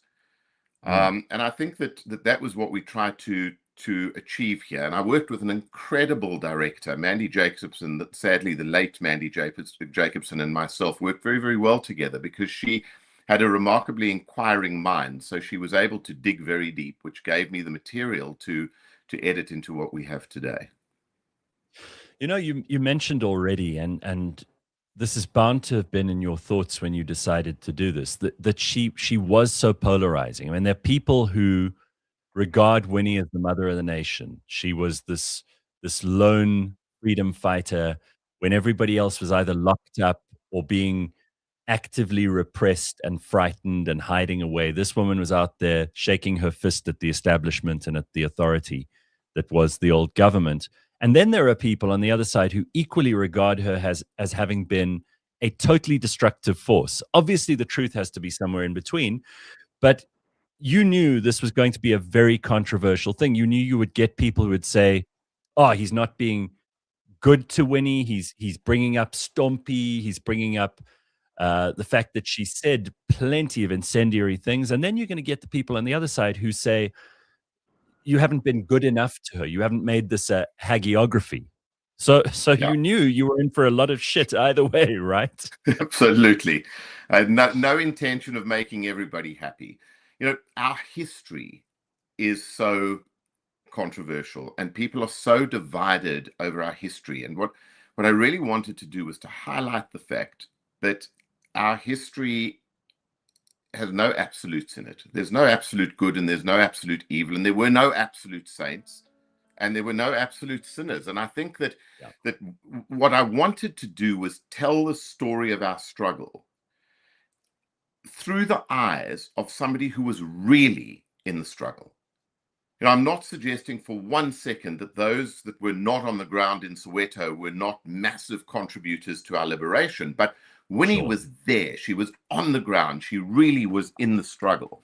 So no, there's no greater authority on what really happened in the thick of it than Winnie. And I knew this was going to be hugely controversial because there are very few characters in history that are so divisive. There are people who absolutely love her, who think she is the epitome of what was great about or what resulted in the outcome of the struggle. And then there were people that absolutely thought that she was the biggest risk to the whole project. And you can't, it's not easy to change people's minds. And frankly, after knowing Winnie for 20 years and after making this movie for 11, I'm not sure I've got an answer. And sometimes the best answer is not to have an answer.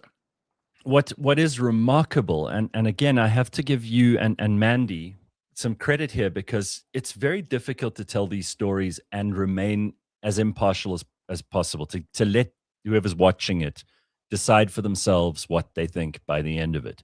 You know, you're not, it's a fine line to walk, to not proselytize or to try and inject opinion into things. And what is amazing, again, the fact that you got her granddaughter and her daughter, and you got these people who were able to interview her there and then. I mean, this is the kind of footage we could only dream of for some of the historical characters in South Africa's or the international, the world story. And it's so important to me, I know you care about this very much, that whether or not people feel good or bad about somebody, the history is often lost, and that is the greatest misfortune that a country can suffer. Because if there's material for us to look at, we can go back, we can analyze, we can figure out, we can try to make sense of where we are right now. If we don't have that material, if that's lost, it's gone forever, and people start putting together fake versions of history that are tailored to their own narrative. So I just got to say, first of all, that I think that what you are doing, and there are very few people in the world who take this responsibility as seriously as you do, the fact that you take the responsibility to archive and keep so much of our living history available to people, interviewing people who are no longer around, where the only place you will hear their voice and see their face in 4K color and audio is when there are things like this around. It's a tremendous and very, very valuable thing that you've done. Well, thank you, Gareth, and I'm pleased that you recognize it for what it is. You know, the truth is that history is so easily manipulatable. And even in South Africa, our history has been manipulated. And the truth is that it's not a history, a study into history is not about linear events. It's about the characters on the ground at that time. It's about people. It's about real human beings with real stories. And what I find amazing about African culture is the tradition of oral history, the fact that people are the center of it. And I wanted to create the African Oral History Archive, which is really the seed around which documentaries like the Winnie Mandela documentary are built, so that we could record real interviews at a human level of all of these people who I knew were not going to be around forever. And we today have literally thousands of hours of original testimony from people that were in our struggle, that were in our history on all sides. These are not just people from the ANC or from, we've got international diplomats, we've got clergy, we've got all sides. So into the future, students of history can go back and hear this original testimony without having to question whether there's a spin on it or not. And I suppose my biggest frustration is that I want to see 20 Winnie Mandela, Trials of Winnie Mandela documentaries out there.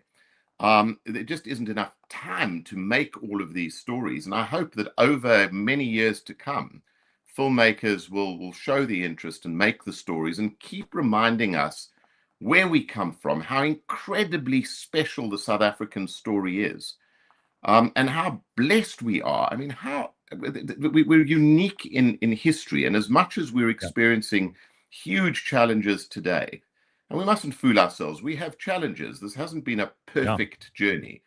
But wow, we're just 30 years or 32 years into a journey that takes other countries, other civilizations, centuries to get through. And we got to keep reminding ourselves of that. You know, there was this funny thing that happened, and it's kind of been brushed under the carpet with Winnie, that when Nelson Mandela came out of jail in 1990, and it was a pivotal moment for South Africa, an iconic moment, and we know about that. And of course, Nelson Mandela's legacy has also been challenged and tested since his death. Not least of which, not least from the EFF, you know, and people on the extreme left who are saying Nelson Mandela was a sellout. You hear all of this stuff. So everybody has an opinion on history. But Winnie's story is extraordinary because she was, as you've already said, in the thick of it for such a long time. She was out there on her own. But her life was extremely controversial. And she did things you heard in the trailer for anybody who missed it.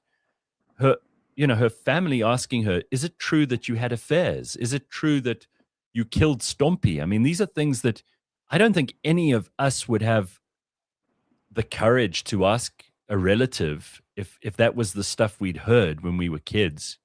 How did that happen? I have to give huge credit to the girls, because for grandchildren to confront their grandmother on such controversial issues on camera was an incredibly difficult thing for them to do. You know, this was not contrived. This was a true journey, and I think it was cathartic for Winnie. I think it was very important for Winnie to relive some of these things towards the end of her life. But it was also, I think, very cathartic for the grandchildren and for the rest of the family, because a lot of these difficult things are unspoken in many families. And very much to my own surprise, they were very much unspoken about in the Mandela family. So a lot of what they knew about their grandparents was what they'd seen in the media. And I'm not suggesting that it wasn't because there wasn't interest or there wasn't debate or there wasn't discussion, but it is difficult to confront an elder who is your grandmother, who is the mother of the nation, with these incredibly difficult questions. And this documentary gave them the opportunity to go through these things. And you'll see if you watch the documentary that there's some incredibly tender moments where the girls come face to face with some of the realities of what they were dealing with. And honestly, they were so brave to do this. I'm not sure that many people would have been quite as brave or quite as prepared to go on that journey. Yeah. Again, I'm just thinking about how the reaction to this so far. I'm sure you've been paying very careful attention to it too. You get people who say, "Oh, I'm not interested in Winnie. She was bad," and they're not going to watch the documentary. Which it's like saying, "I'm just going to close my ears and pretend I can't hear you because I don't agree with what you say." And then there are people who loved Winnie and think you may have done her a disservice. What sort of responses have you been seeing, and what kind of responses have you personally received? Because you also know lots of people who were involved in the story. What's their feedback been? So, look, I think there was never a reality where everybody was going to be happy with this. I had a commitment to Winnie, which I wanted to keep absolutely. First of all, we agreed that there was going to be no holds barred. She didn't stop us from going in any particular direction. But she didn't want there to be any editorial comment. Now, the truth is I couldn't have made any editorial comment because I don't have any conclusions myself. Right. But it is so easy to try and appease an audience by telling them what they want to hear. And for me, that was an absolute red line. We re-edited this again and again and again, and we had the most incredibly patient editing team, great talents, who were sensitive to what the outcome needed to be. And as a result, I walked into this knowing that there were going to be some very unhappy people. Truth is that the comments were, and the comments have been very, very fair and neutral. Sure, there have been the outliers who've absolutely hated it, and that's great, because that's what provokes dialogue. And all I wanted to do here was get people talking. So for me, the success of this is to make sure as many eyes get to see it as possible, number one, and number two, as many people talk about it as possible. And I think that that's what we've achieved. And if we can keep the dialogue going, because this series is multi-leveled, it's a multi-faceted documentary that is about the struggle. It's about the philosophy behind where we were going as a nation. It's about where we went wrong. It's about a lot of the side characters that were part of Winnie's world. And then, of course, it's about Winnie's story in the context of all of this. And I think that that's what makes it a conversation catalyst, because there are all these elements. And some people have just seen it for what they want it to be, which is Winnie's story, which is fine. But so many people have relived our history through this and debated where we've come from and where we are today. And that's what I want. At the end of the day, we fought one of the most difficult revolutionary struggles in history for something.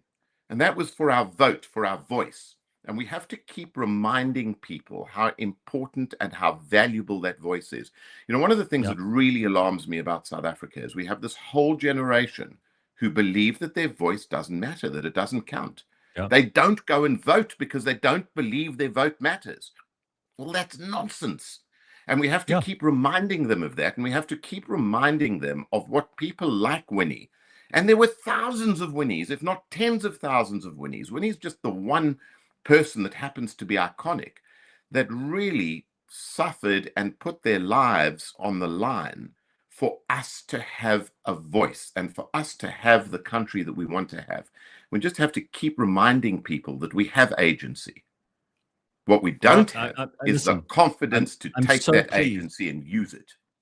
I'm so pleased you brought that up, because we're obviously coming up for another local election at the end of this year. These ones aren't as big a deal on people's calendar as the national elections. But I can guarantee you, again, we will see just plenty of young people opting out of the system. And I wonder what that is. We can maybe talk about it just now. I just want to go back to Winnie for a second, because, again, the story, people want to simplify things. They want villains and they want heroes. But Nelson Mandela's own view of Winnie, and many people who I know who were friends of hers, have said that he treated her very unfairly. She became a bit of a liability to him shortly after they got back together, after he was released from prison, that he kind of pushed her aside and tried to keep her as far away from him, the family, the levers of power as possible. And most people don't even know anything about that story. Was anything revealed that you were surprised by when it comes to their relationship?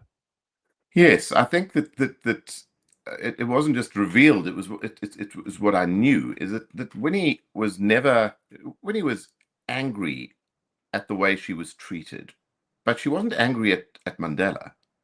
She was angry at the system. She was angry at the ANC, because the truth is that she was discarded by the very organization that she helped to achieve a victory. And she wasn't just discarded by Nelson Mandela. And we can get into a whole big argument about their personal relationship and their romantic relationship and the kind of the softer issues. But the truth is that that's almost irrelevant. Winnie Mandela and Nelson Mandela were joined at the hip because the Mandela brand, the Mandela name, Mandela's legacy was carried by her while he was in prison. And she was de facto the person that kept that alive. And whether that was a business deal, a political deal, a deal of it's irrelevant. The fact is that she played that role. And when Nelson Mandela came out of prison, it was very, very clear that Winnie had outlived her usefulness. And the ANC looked at this as an organization, and many of the people that looked at this were people that were in exile. You know, that she'd carried the flag for on the ground. And they arrived back and they said that this is an inconvenient individual to have in our midst because she's questioning us on things we don't want to be questioned on. No. And I think that what came out of this is that Winnie she almost accepted it. But what really wasn't fair was the way the system then tried to really justify their decision to ostracize her by villainizing her.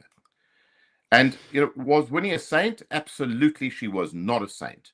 But she attracted a disproportionate amount of attack to many, many other people who were far less saints than she was. Yeah, it's amazing to me that people who can see this, if, for example, they support somebody. I mean, you meet an American who's a Trump supporter, right?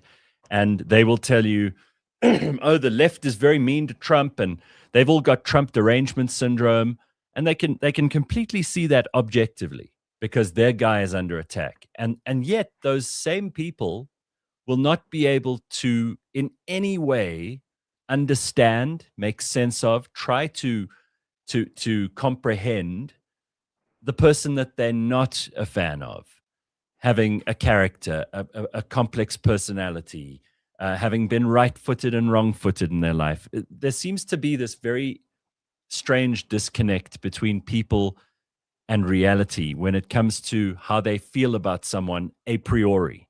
It's like, once I've decided you're a villain, I can see no good.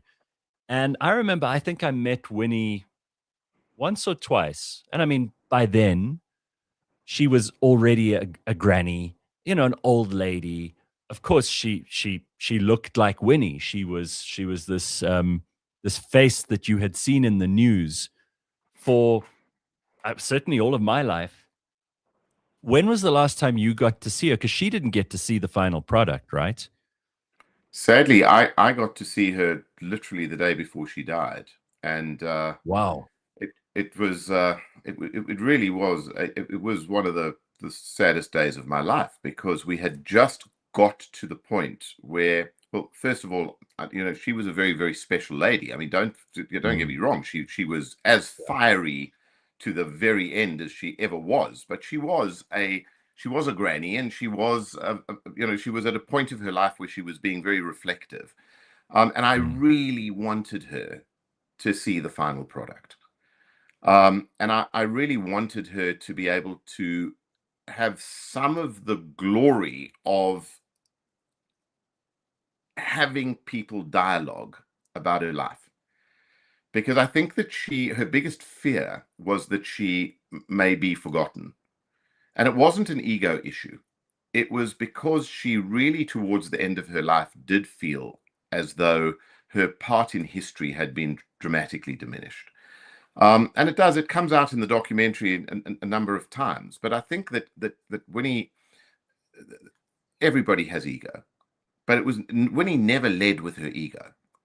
Winnie was one of the people that truly was in the struggle for the struggle. She wasn't in the struggle for Winnie Mandela.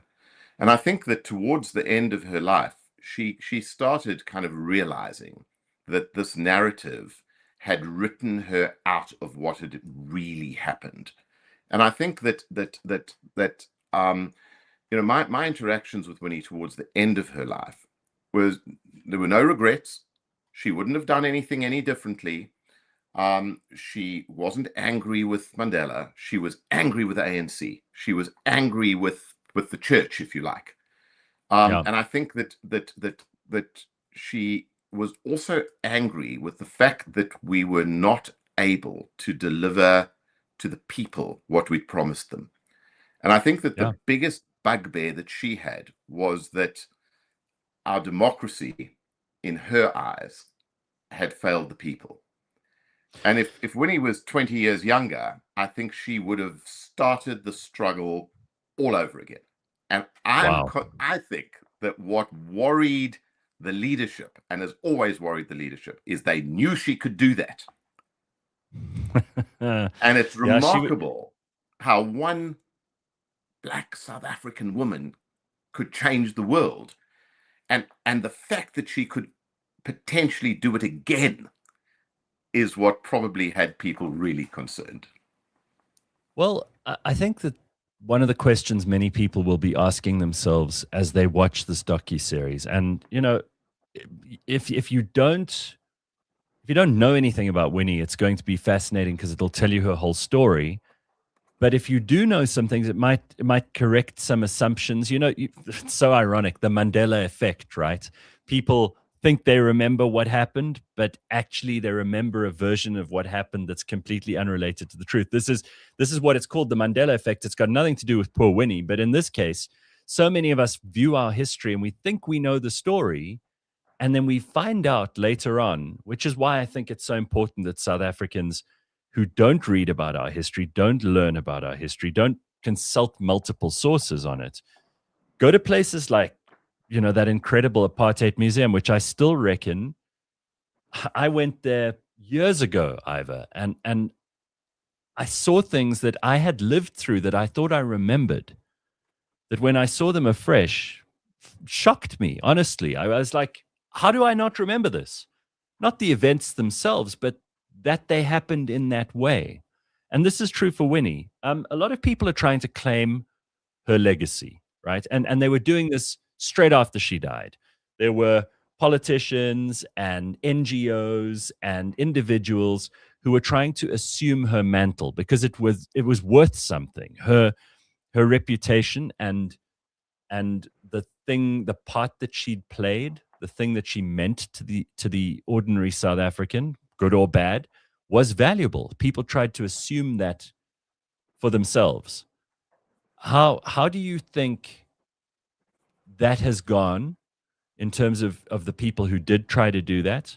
Do you think any of them had a right to do that? I think that the concept of claiming somebody's legacy is flawed in that, you can claim their value system. You can claim to ascribe to what they stood for.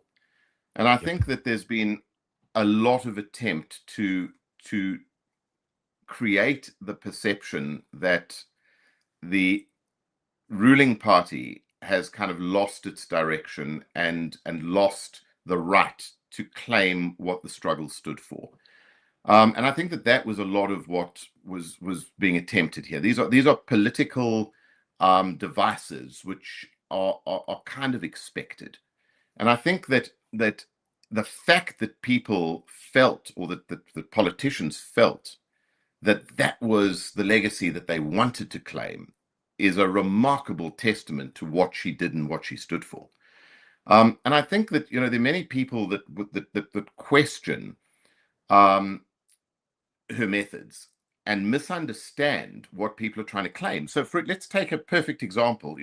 The EFF's attempt to claim Winnie's legacy is being read as the EFF subscribing to violence, subscribing to a violent way of achieving an outcome. Well, actually, it isn't. And please, I'm no apologist for the EFF or any other political party, but what they really are saying is we want to go back to basics. We want to remind ourselves and we want to remind the country what the struggle was really about, what we were supposed to be doing. The fact that the prime objective was to correct this huge imbalance between the haves and the have-nots. The whole concept of South Africa being for everybody that lives in it. The whole concept of the fact that we were aiming to create a better life for all. And we have to look back over 30 years or 32 years or whatever it is and say, have we achieved that? And I think that that's what the politicians that are trying to claim Winnie's legacy are trying to claim, is the right to remind people of that reality. And, we must also be realistic. We've had huge successes in our democracy. We mustn't be unfair to ourselves. Our democracy has not been completely successful, but we've had huge successes. The problem is that we've also had huge failures. And I think that what Winnie was prepared to do was she was prepared to confront the failures. And I think that we as South Africans, we as Africans need to be prepared to confront where we've gone wrong so that we can fix those things. There's no perfect in the world. I mean, there's never been a government, a political system, a political party, a social structure that is perfect. But there've been structures that are prepared to confront their failures and those that aren't. We need to be one that confronts our failures and sorts it out. You just said, no perfect solutions. And I always think of Thomas Sowell, the great economist, who says exactly that. And he says, there are no perfect solutions, only trade-offs. And politics is nothing but trade-offs. I mean, you're sitting in the UK at the moment where there is all kinds of violence breaking out. People are pissed off about migration, which is out of control. The government are trying to get a handle on this after 30 years of saying one thing and not listening to the other. We in South Africa have got our own outbreaks now of xenophobic violence. It's a complicated world. There's no easy solution to any of this. And, you say we've got successes we can be proud of in this country. I mean, to some people, many people would argue we have more free speech in South Africa at the moment than people in the UK might have. The UK has arrested more people for social media posts, good or bad. Like, just take it as a general than even the Russians have done. And South Africa, regardless of how people feel, we're all a little bit pissed off. There isn't enough opportunity. There isn't enough growth. The economy's been mismanaged. The state and state-owned enterprises have been mismanaged. This is not news to anyone. But you can say whatever you want about the president. And in South Africa, that is a truth, whether you like it or not. And I think that there are a great many pissed off people who look to an icon, a person who they regard as being the true believer, the change maker. And for many people, that was Winnie. And part of the reason that was Winnie is because she believed in the power of the people. Now, there are many people that will consider that to be inciting violence, inciting activism that is negative. But the truth is that if the people themselves don't take agency, as we've said previously, who's going to do it for them? And they're different, today in 2026, the way you apply your agency is not by going and burning things in the streets. And please, I'm not for 1 second suggesting that is the way forward. But we have agency through our ability to use our voice, through our ability to use dialogue, through our ability to reconcile things that need reconciling. One thing about Winnie that really amazed me is everybody thought Winnie was the ultimate racist. Everybody perceived that Winnie was more anti-white than anybody else. Nothing can be further from the truth. Towards the end of her life, she reconciled with the people that created the biggest hell for her. People who admitted that their reason in life was to make her life a misery, she reconciled with. I had the great privilege of being present when she reconciled with Pik Botha. Pik hated Winnie. Winnie hated Pik. But they found each other.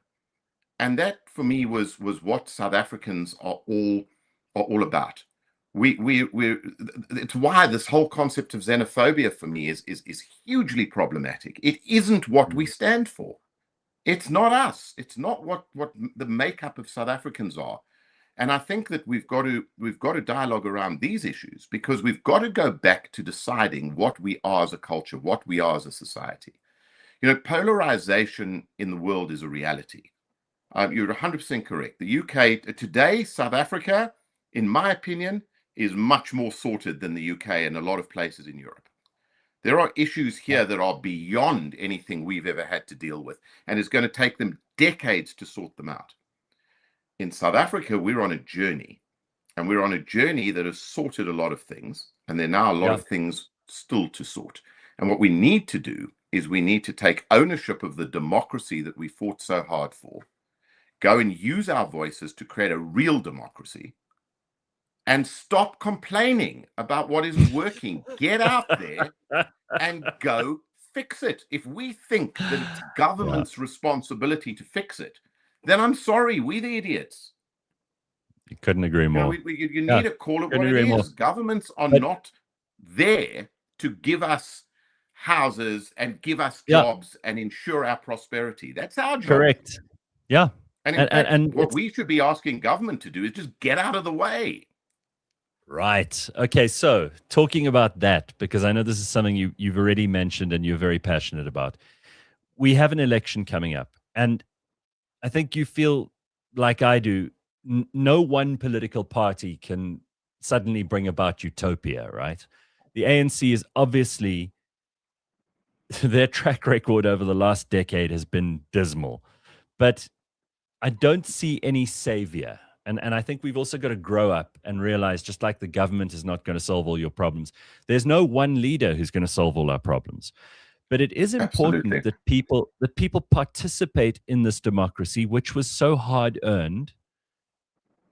We have this amazing story in South Africa. Again, a reason for people to watch this documentary, this series of amazing episodes, whether you care about love or hate Winnie. You've got to watch this because this is part of your story as a South African. And it should give, especially young people, a reason to appreciate, again, what sacrifices have been made for them to actually get up, stop being complaining social media people and, Gen Z media people who moan all the time on Instagram and TikTok and Twitter. Get out there and actually make a change and stand for office if you think you've got the means to do so, the ideas to make things happen. We must be Nelson Mandela's last public words were, "It's in your hands." And for God's sake, it just seems that we're letting it slip out of our hands the whole time. So what do we do about apathy? I think that apathy is the single biggest danger to any democracy, because it's apathy that leads to a vacuum that creates a dictatorship, which creates exactly the kind of problems that we're talking about. And I think that the future of South Africa is going to be an absolute democracy, a democracy where everybody has a voice. It doesn't matter how minority a minority is, they have their voice. And they need to exercise it. Now, the truth is, you don't have to fight for your voice. You have your voice. You're just not using it. And I think that the broader the church becomes, the broader the democracy becomes, the better it's going to be for the country. The truth is that what makes South Africa special, what makes Africa special, is our diversity, is the fact that we are a melting pot. We're a melting pot for cultures. We're a melting pot for economies. We're a melting pot for social systems. And we've got to celebrate that diversity. And the way to celebrate that diversity is to create a proper democracy where everybody is truly represented. One of the problems we have today in South Africa, and probably in the whole of Africa, is that we don't get involved. We're very quick to sit on the sidelines and to criticize the people that do get involved. And I'm generalizing because there are many South Africans that very much get involved, but they're in the minority. The majority of people sit on the sidelines, don't know the history, don't engage with the facts, thin slice things and assume things based on their lived reality in that particular moment, and get their pleasure out of being critical, rather than getting their pleasure out of actually going and changing something small. And if each one of us just took the responsibility of changing one thing in our environment that isn't right, can you just imagine what would happen? Could you just imagine the outcome?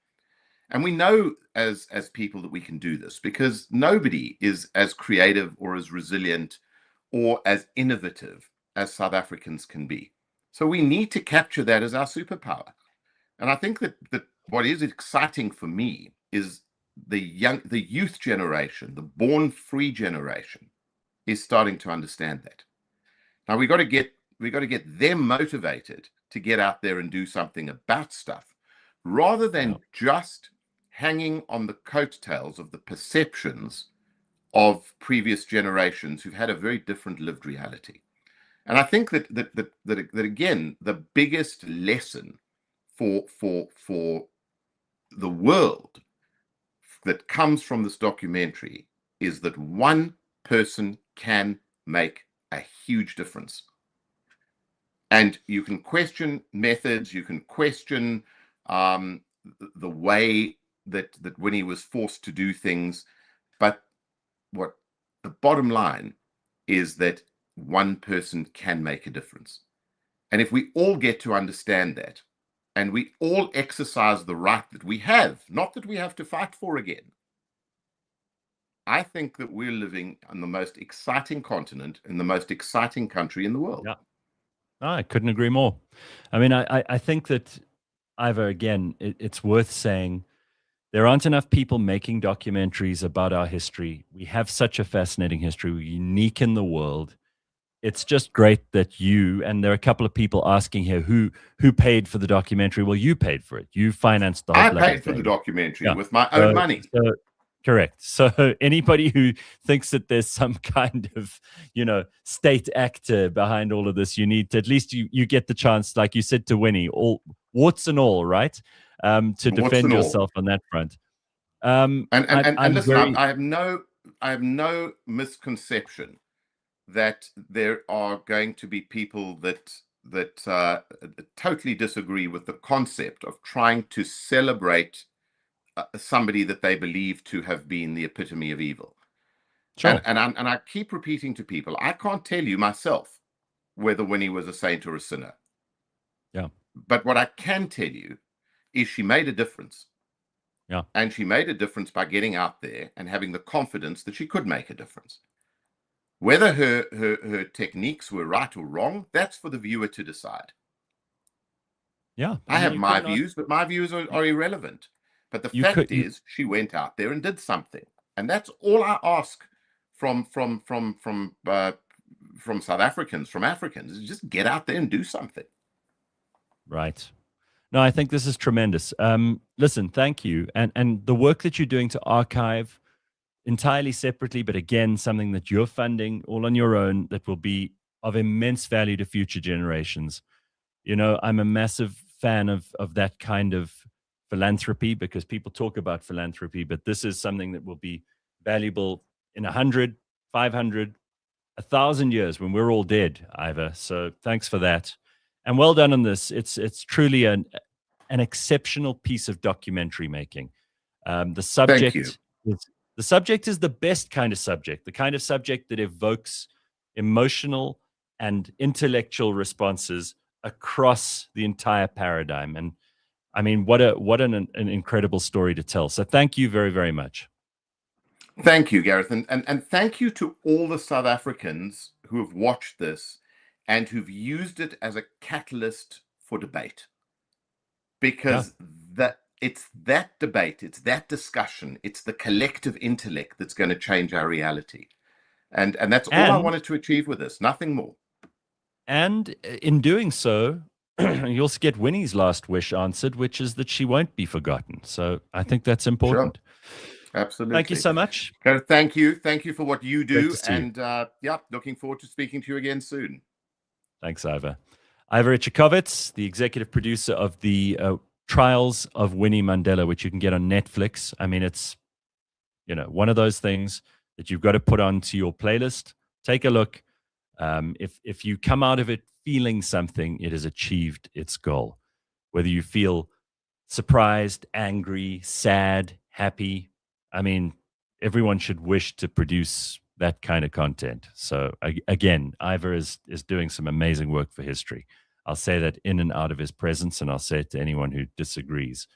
I think it's tremendous. All right, so we covered it all. We got a little bit of politics. We got a little bit of World Cup. We got a little bit of world news. There's so much going on. Make sure, if you haven't already liked and subscribed to this show and to the other show that we're doing, the Daily Briefing, that you get onto that ASAP. It's all happening, and I will see you on Monday morning at 7 a.m. with a brand new Daily Briefing. We'll be back next Friday with this show. Got a bunch of really cool guests coming up in the next couple of weeks. So stick around for those, and you will be surprised, and you will be horrified, and you will be amused, and you will be entertained. All of that and more on the way. Have a happy Friday, everybody. It's the weekend, baby.